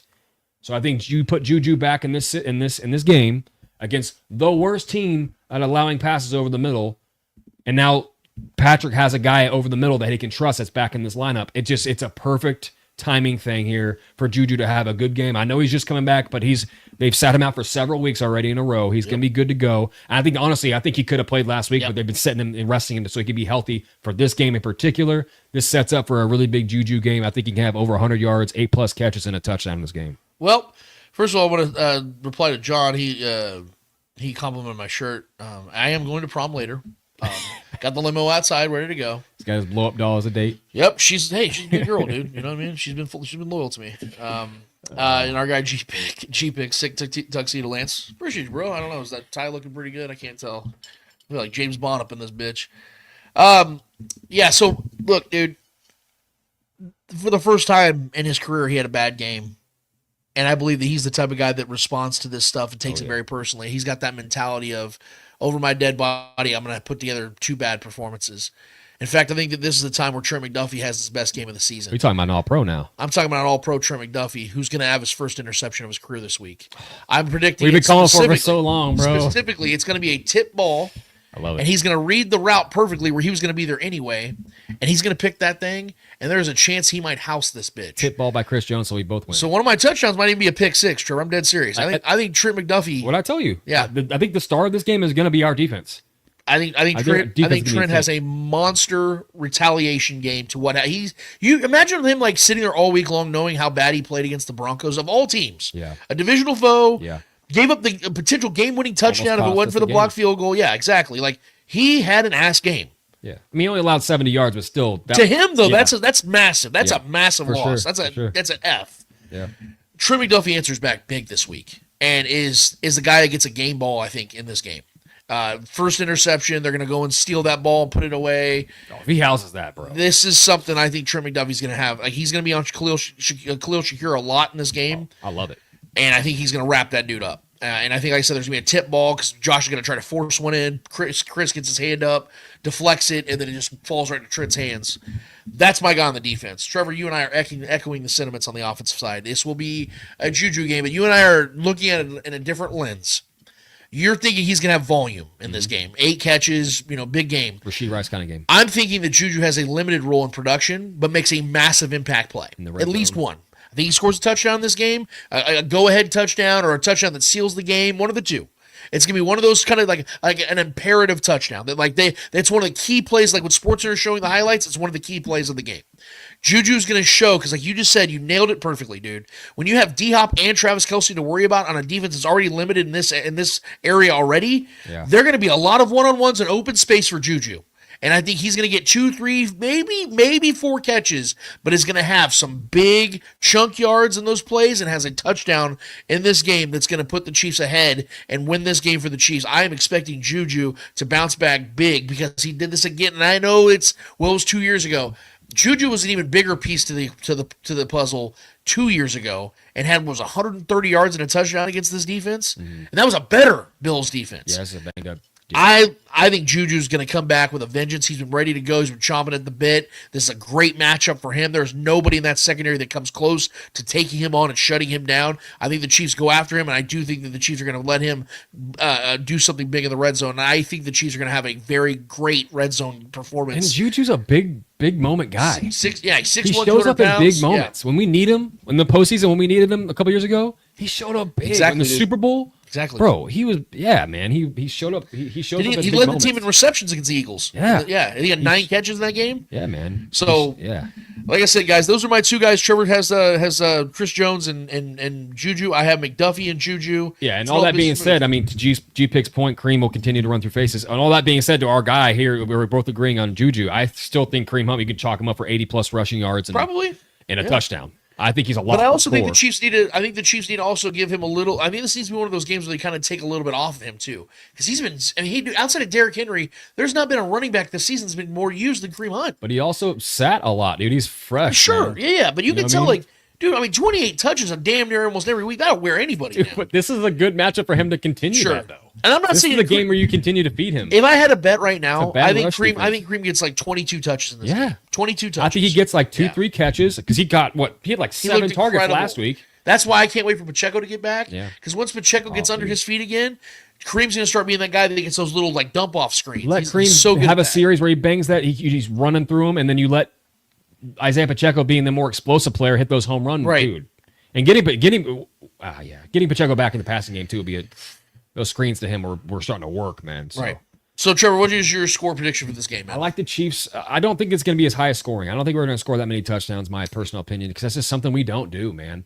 I think we win, obviously. So I'm taking the Chiefs, but I think we win like 23-17.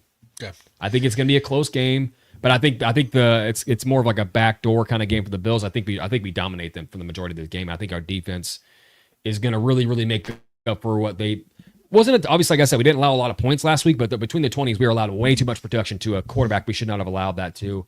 And I think they're going to get up for this one, knowing that Josh Allen is who he is. He's been a guy who's putting it on us several times in his career. I think this is a really get right spot for this defense to really make a statement. So. For the first time since week 1, there's been a team that's had almost the exact same amount of pressure on their shoulders in this matchup as the Chiefs. The Ravens had a ton of pressure going into that week 1 game to try to get that monkey off their back and beat the team that ended their season there and their house in the AFC Championship. Since then, though, there's no team that's had that type of pressure on them. We know how much this game matters to the Bills. And we know how much this game's going to matter to the Chiefs in the grand scheme of things of maybe, hey, you know what, halfway through the season, we already have the 1 seed locked up. Yeah. That's a real thing. I think the Chiefs are going to come in here, Trevor. I think they're going to answer. I agree with you. I think the defense is going to play their ass off. Yeah. But I think this is the first time all damn season where both units play well.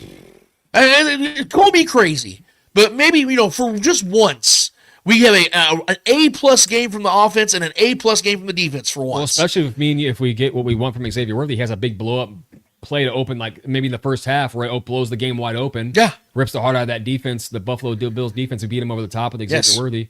That would blow the game wide open. I think we're going to see we need that. The best version of Patrick Mahomes this season. Yeah. And he's been really good over these last 3 weeks. Between the 20s, he's been incredible. Yeah. Just finishing drives. He's averaging 277 yards. He has 6 touchdowns and 1 interception in the last 3 games. Yeah.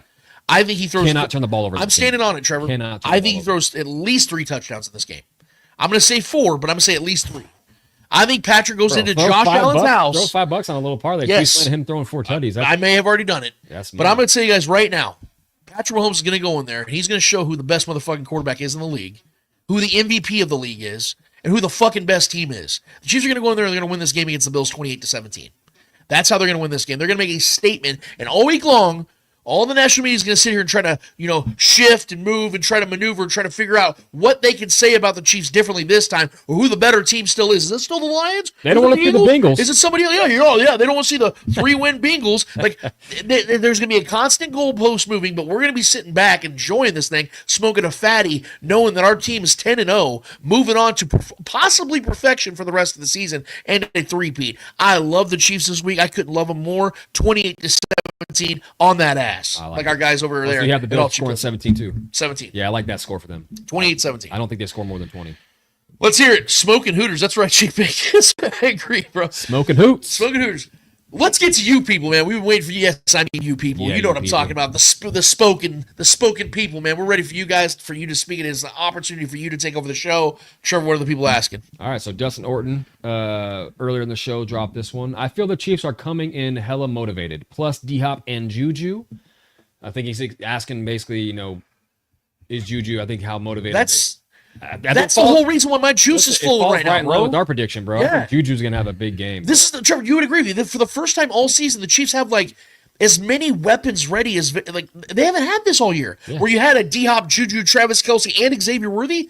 When did they have that? Bro, and this is just lines up really bad for the Bills. The Chiefs are coming off a game they should have lost outside of a massive, unlikely play to win the game. It wasn't lucky, but a massive, unlikely play that we found a way to win that game.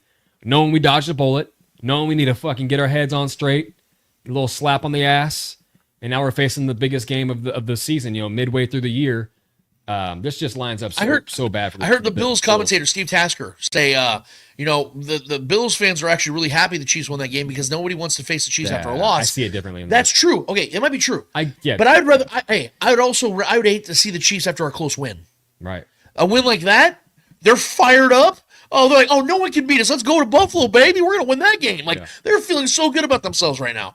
Business trip on the road after a big win like that? I don't think our defense is happy with themselves. Hell no. I wasn't impressed with our defense overall. Like you said, to Trent McDuffie's point as well, you're being your guy for this week. I think him and Chris Jones both. I think the leaders of this defense, Justin Reed, guys like that, I think they're going to be flying around making plays. Jamari Conner might get another sack on a sneaky blitz from Spags. I think Spags is going to draw it up, dude. And we know, there's some plays that Andy Reid has drawn up on the offense. Whether it's for, I think probably Xavier Worthy or Juju or somebody, there's going to be some trickery play that we're going to have drawn up. And I think Spags is going to be in his bag, dude. I think Steve Bagnolo is going to be out there doing his thing. And I think he's going to have some exotic blitzes drawn up for Josh Allen's ass. And I think this defense is going to eat. I'm ready for it. Chief on YouTube, would Tony G be better than Kelsey with Mahomes? No. Plain and simple, no. I mean, it'd be close. I ain't gonna act like it's a defiant no. The reason I definite no. The reason I say it vehemently and confidently no is because Travis Kelce does something that no other tight end in the history of the NFL has ever been able to do: improvise like that. Well, he's far better after the catch than Tony G. Tony Gonzalez was in his prime great tight end, one of the three greatest tight ends ever. One of the lived. best catches of a football in NFL history. Yeah, but the style. There are certain instances where style does matter because style can play into your longevity. Look at the way that Travis Kelce's been able to play at such a high level for so long. Like Tony Gonzalez played at a very high level for a long time, but his ceiling and Travis Kelce's ceilings are two different ceilings. Travis Kelce puts up numbers like the all-time great receivers. Tony Gonzalez did that for about a 6-7 year stretch. Travis Kelce's done that for an entire decade, where he's putting up 1,100 yards, 9 to 10 touchdowns. Now, you can say, well, Tony Gonzalez never had Patrick Mahomes. That's very true. But I can't take that away from Travis Kelce because he does have Patrick Mahomes. Just like I can't take away Gronk for having Tom Brady's entire career. Sure, yeah. You have what you have. Jerry Rice always had great quarterbacks. That's why he had great numbers too. You think Jerry Rice put up those numbers? He had Steve Bono and Matt Hasselbeck. No, he doesn't. You have to have a great quarterback a lot of times. And so Tony Gonzalez will forever have my respect, and I will forever revere him for being far ahead of his time, always being available. Only missed one game in his career, put up historic numbers. But Travis Kelce, his style, his ability to improvise, the way he plays as a wide receiver more than a tight end, the fact that he put consistent numbers up like Mike freaking Evans at the tight end position will forever put him above Tony Gonzalez. And the fact that in the postseason when it mattered the most, the man played his best football. Yeah. Travis Kelce elevates his game every time they go and play in the biggest lights. He never chokes. He never falls short. He always delivers. That is why Travis Kelce is the GOAT. Yeah, and you're not promised to have a great connection between if it was Tony G instead of Travis Kelce. Travis Kelce being an ex-quarterback too made the connection with Patrick Mahomes that much more. The mind meld that they built together. I think That's one of the most slept on like qualities that 100%. Travis Kelce has, is that quarterback mind. Yes. He has a quarterback mind. That's how he's always been so great at finding. Gronk, as great as he was, he established his game through just pure dominance and being big and being a big brute and just being so towering and strong and big hands. That made Gronk great what he was. Travis Kelce was just, his IQ for the game is insane. His ability to find those soft spots in the defenses when plays break down, his ability to have that mind meld with Pat, knowing where he's going to go, just knowing where Pat wants to put it, all those things. That's something that you can't just find between two players. You know, you can't just take a great and put another great together and expect them to have that kind of connection. What they have is special. Tony G was my favorite player growing up, so you're not going to get me like dissing that man. That man was incredible. But what Travis Kelce could do, the intricacies, the in between things, the small little things, the little things that he's built with Patrick Mahomes, is just different. And I think it's the best connection between a passer and a ball catcher of all time, in my personal opinion. Yes. So you take that to the bank. Next question from our guy Brent. My question is, what have Andy Heck and the O-line staff been doing since that Bengals game? It looks like Kingsley has regressed. Along with his confidence. I wouldn't know because they don't play Kingsley. I just see Kingsley as a guy that got an opportunity, a very limited opportunity against two of the best pass rushers in the league, and got sat since then. And now, yeah, I'm sure his confidence is a little shaken because he came in here thinking he was the starter and was quickly pulled. And I just don't really I don't want to revisit the conversation again. All I'm going to say, guys, I don't really understand the mindset from the Chiefs, the way they built this situation from the beginning and then so quickly just pulled the plug. I really just don't like it. If you're going to make this bed, you have to lay in it when you didn't bring any competition. And Wanya Morris is not a natural left tackle. He's a fill-in, a guy that's trying. I'll give Wanya credit. He tries his ass off, but he's not built to play the role. That is the most valuable position on the offensive line, and you brought this kid in. I say kid because literally Kingsley is 21 years old, and you guys were selling us him, made me believe, I still very much believe, and then within 8 quarters of his career, you're like, all right, let's go back to Wanya. I don't understand the mentality at all. I hope he gets situated. I'm hoping Kingsley gets this real shot, gets to play for several weeks at a time. And then if we see, oh, yeah, he sucks, then we move forward. Otherwise, you're just going to prolong this into next year, and we're going to have the same goddamn conversations next year when we shouldn't have to. We should have answers quicker. So I just really disagree with the way the Chiefs have handled this thing. Meanwhile, we're looking to go 10-0. Very true. Next question. We've had worse problems, I guess. Yeah, first world problems. Dustin Orton, how did the volleyball games go today, guys? Well, we touched on it a few minutes ago, but my daughter's team won both of their games today. She had two servings where she was up to serve, and she hit 5 points in a row to where they had to rotate because you can only score 5 points on a serve at one time. So she did that twice today, got bumped to captain after the game. The coach announced it. So she's new. This is her first year playing volleyball, 6th grade. So they won their first 2 games of the year. They lost both their games last week, which was tough. They were very close games, barely lost, and then they just dominated today. So very, very, very proud of my daughter. Very proud of Scarlett. She's doing great. Team captain now. So yes, the games went about as good as they could possibly go. Yeah. Thank you, Dustin, for checking. Yeah, thanks for asking, man. Appreciate that. Dustin Orton with the follow-up question. Anyone else pumped media is already crowning the Bills the winner. Great game for Petty Mahomes. That's what I'm saying. And I'll be real. I don't feel as much vengefulness as before from the media, because to that point, I saw a lot of the Get Up crew on ESPN pick a lot of the Chiefs. There's a lot of money. The public money is on the Chiefs. Yes, because that's the smart move, Vegas, guys. Yeah, of course.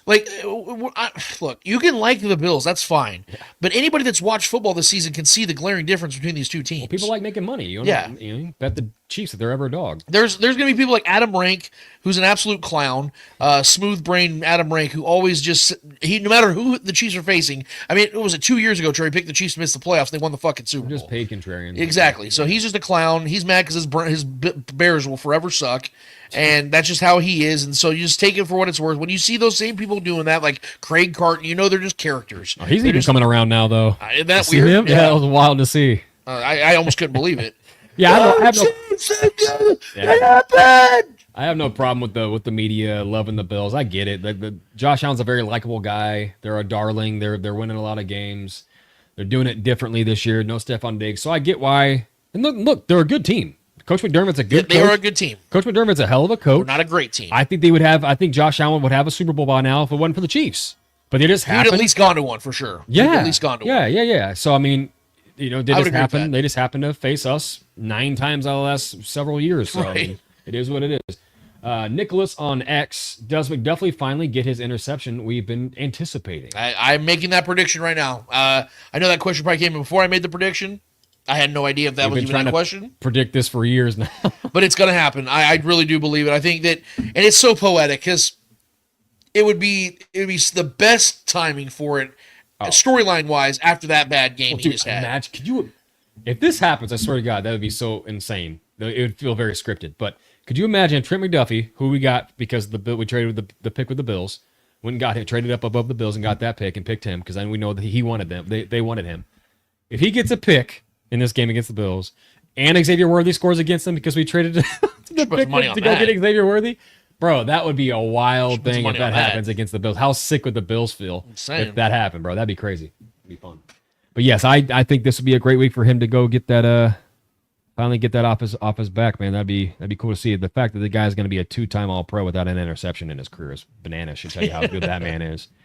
Douglas Slyman on YouTube. How many snaps is Jaden Hicks getting this game? It's a good question. Jaden Hicks been balling, man. That kid So this is okay. I'm getting excited. I can't believe we haven't talked about this yet. Stud, bro. But Jaden Hicks is the reason why Chamari Connor is going to go to cornerback, because Jaden Hicks is finally starting to play meaningful snaps and play at a lot more stuff. Because he's really starting to flourish as a kid. Dude, you and I both love that pick. Yes, that was an absolute steal. Late round DBs, I'm all about. And he was like their top graded. He was the top graded safety in the draft. Yeah. So like especially the way we develop DBs. I mean, late the round Chiefs DBs got him. all Was day. the fourth round? It was the fourth round. I think they got him in. 4th or 5th. Yeah. Yeah. It was a day 2 pick. Yeah. And I was over the moon about this pick, even though I didn't have the Chiefs taking a safety. Yeah. Knowing that Jaden Hicks just fell in their A lap. lot of DBs were flying off the shelves early in that draft. And he's showing us, dude, what this kid is. I'm loving what I'm seeing from this dude. And now that, because, Jalen Watson's been injured, so people are asking, like, who's going to fill in? Well, I think what they're going to do is ultimately move Chamari Connor to cornerback.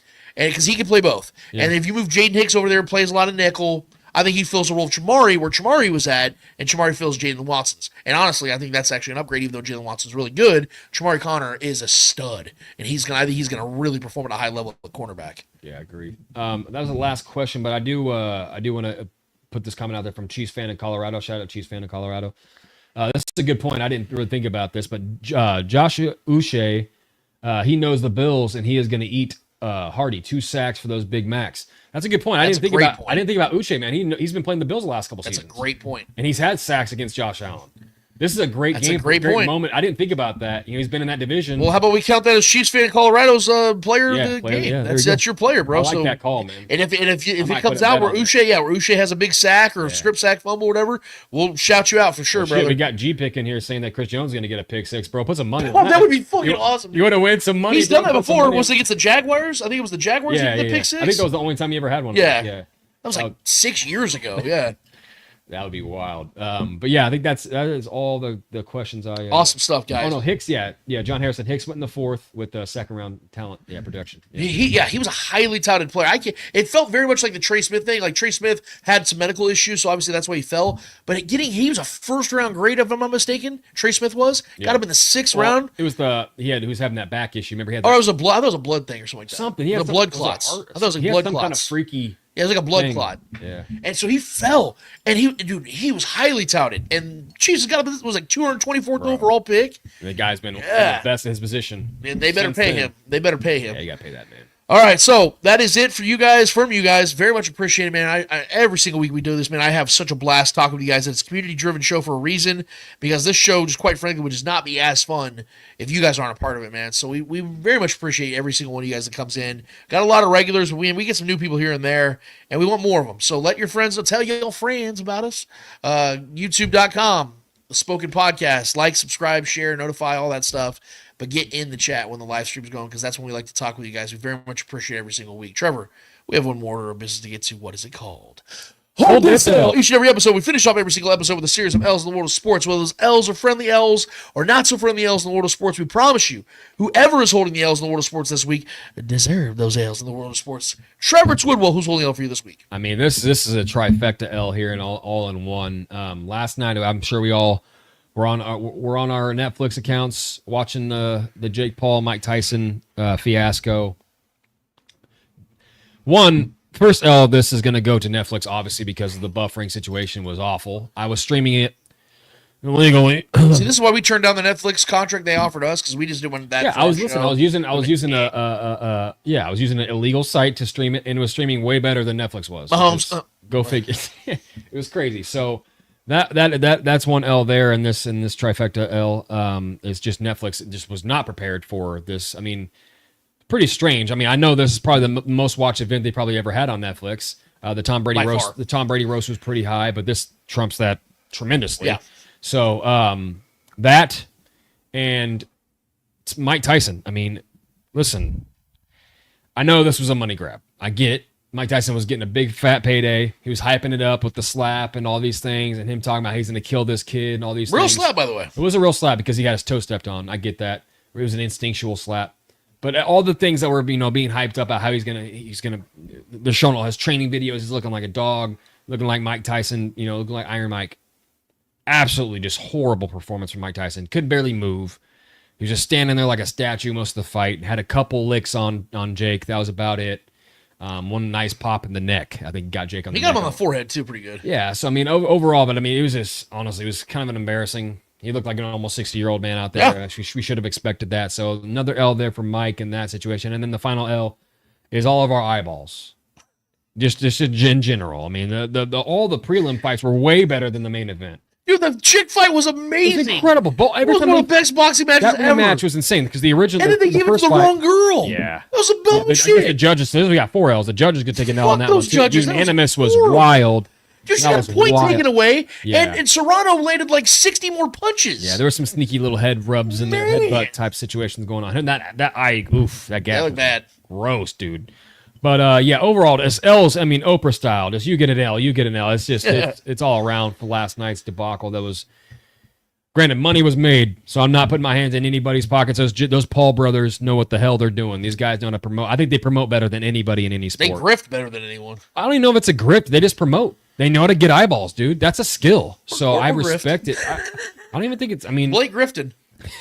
they're legitimate athletes. I'm gonna give the Paul brothers. I mean, they're legitimate athletes. But yeah. So L's all around. So our eyeballs, Mike Tyson, those judges for Christ's sake, and then Netflix most and foremost because the platform just got destroyed all last night. The social media feeds were just outrageous because of it. But yeah, so all the above, checking all the boxes here. Do me a solid favor and hold this L. I had the video, and I apologize I didn't put it up, but I want you guys to go and look at it for yourselves if you can. This honestly saddened me a little bit, man. When we talk about sports, one of the main attractions in sports is greatness. Physical ability, that's what draws a lot of us. LeBron James, Steph Curry, Patrick Mahomes, guys like that can just do the impossible, unforeseen thing. We all wished we could have done as kids and still wish we could do. That's why we marvel at these guys because they're just not like us in so many ways. I always thought about that when it came to Cam Newton.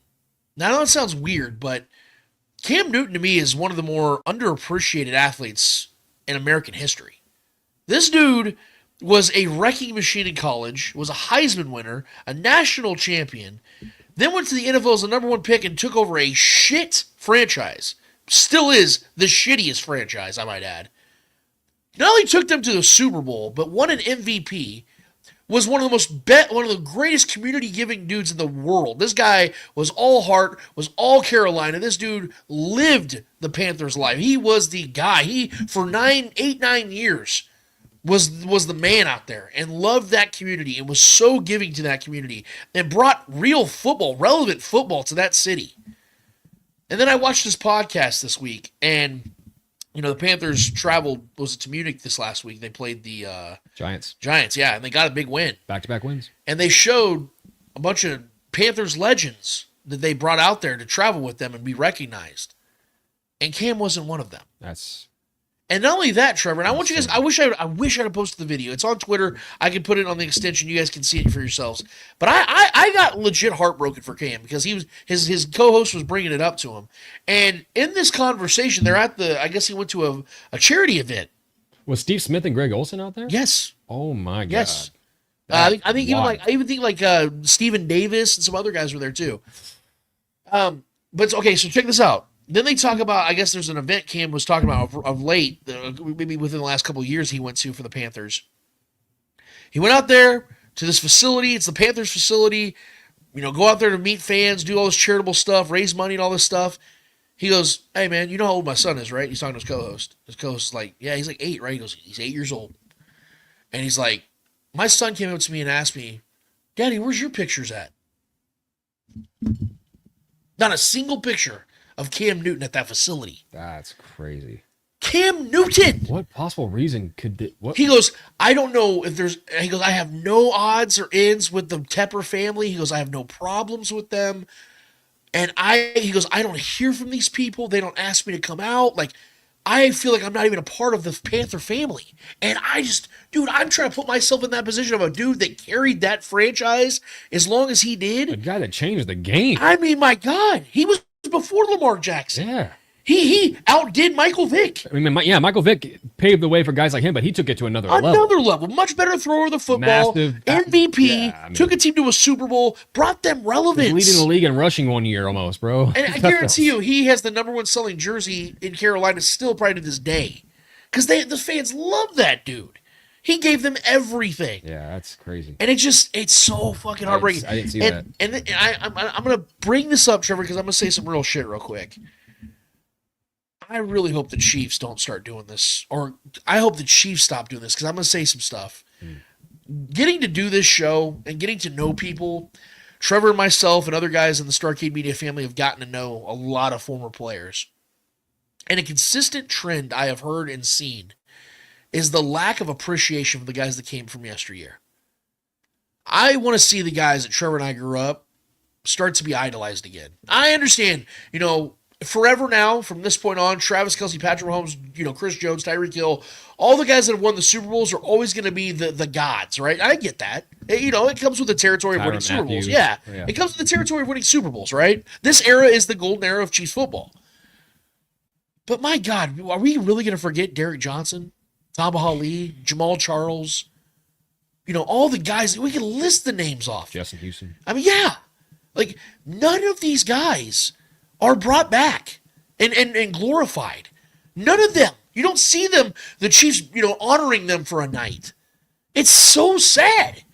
There are former Chiefs players, and I'm not going to name them, but they've even said it on the shows that we've had them on recently, that they feel more loved and accepted from teams they went on to play for later on in their careers, because those teams still recognize them and call them, ask them how they're doing, send them cards. We're thinking of you.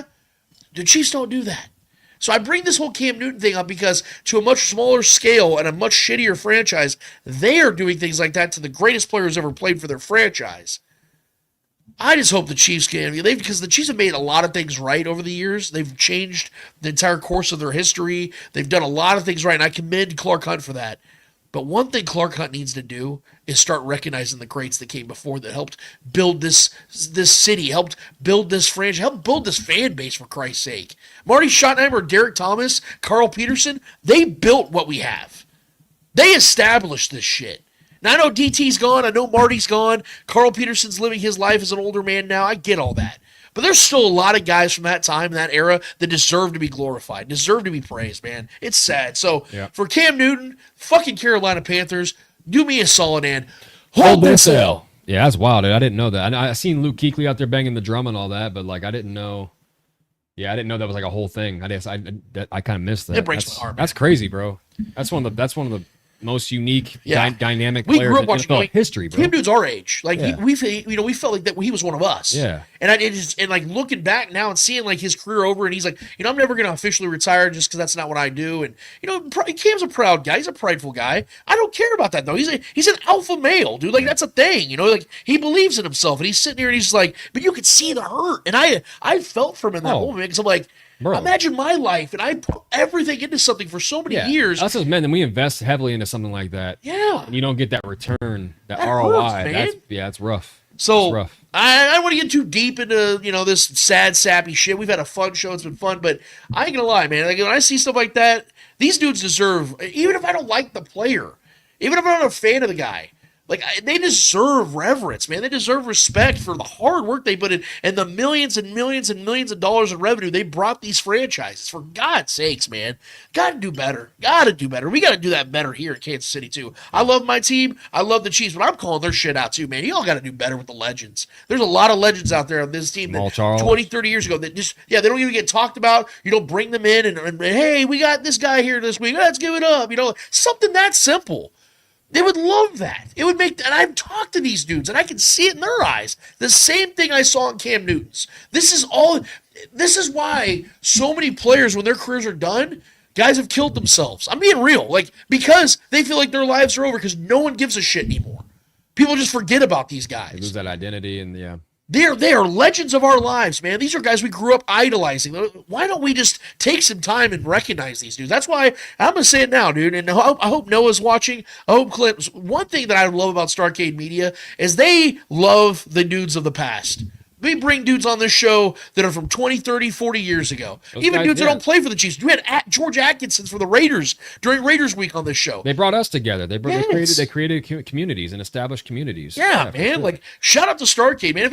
How about that? We end the show with a W. For Starcade at least getting it. They at least understand what it means to respect the ones that came before us. That's what I'm all about, dude. I'm a baseball guy. Reverence. And baseball is all about history. Reverence, man. So yeah, dude. Shout out to Starcade. Shout out to everybody, man. We appreciate y'all, man, for being a part of the show. And I see a lot of people in the chat are agreeing with what I'm saying here, man. I appreciate you guys for seeing it the same way, because it's just sad as shit, man. Being a sports lover of myself, I want to see guys like that reverenced and respected. So it's just sad to see it go the other way. That's unacceptable. So, all right, I'm done. That was heavy. But Trev, this has been a great show, man. Great to get back here and do this with you guys. Man, we're inching closer and closer to episode 300. I cannot believe we're getting to that point, man. We've had nuts. What a journey, man. It's been so much fun, dude. And it is because of you guys and it's fun. I mean that with everything in me. So let's go beat these Bills, baby. Come on. Let's see the Chiefs go up there and get 10-0. I'm really excited about it. I hope you guys are as well. If you guys want to say anything else to us, you know where to find us on social media, on Facebook, on Twitter. It's on the bottom of the screen right there. And you can find us here every single week on Saturdays, usually at 11, sometimes at 2, because of the volleyball schedule, because Captain Scarlett out there doing her thing. So for Trevor Twidwell, for the great Clay Windler who puts us all together in the back end of things at Red Tribe Cinema, go check his work out. He's doing masterful work over there at YouTube. Go subscribe, go buy him a coffee, go do all those fun things. I'm Lance Twidwell for the entire Starcade Media family. Episode 292 of the Spoken Podcast is done, finished, and finito. And until we're back here in 1 week's time, talk about episode 293 of the Chiefs going 10-0. Talking about the 6th inning, as I've been calling it, where the Chiefs are actually going for perfection. We out of this bitch. Let's go, baby. Later.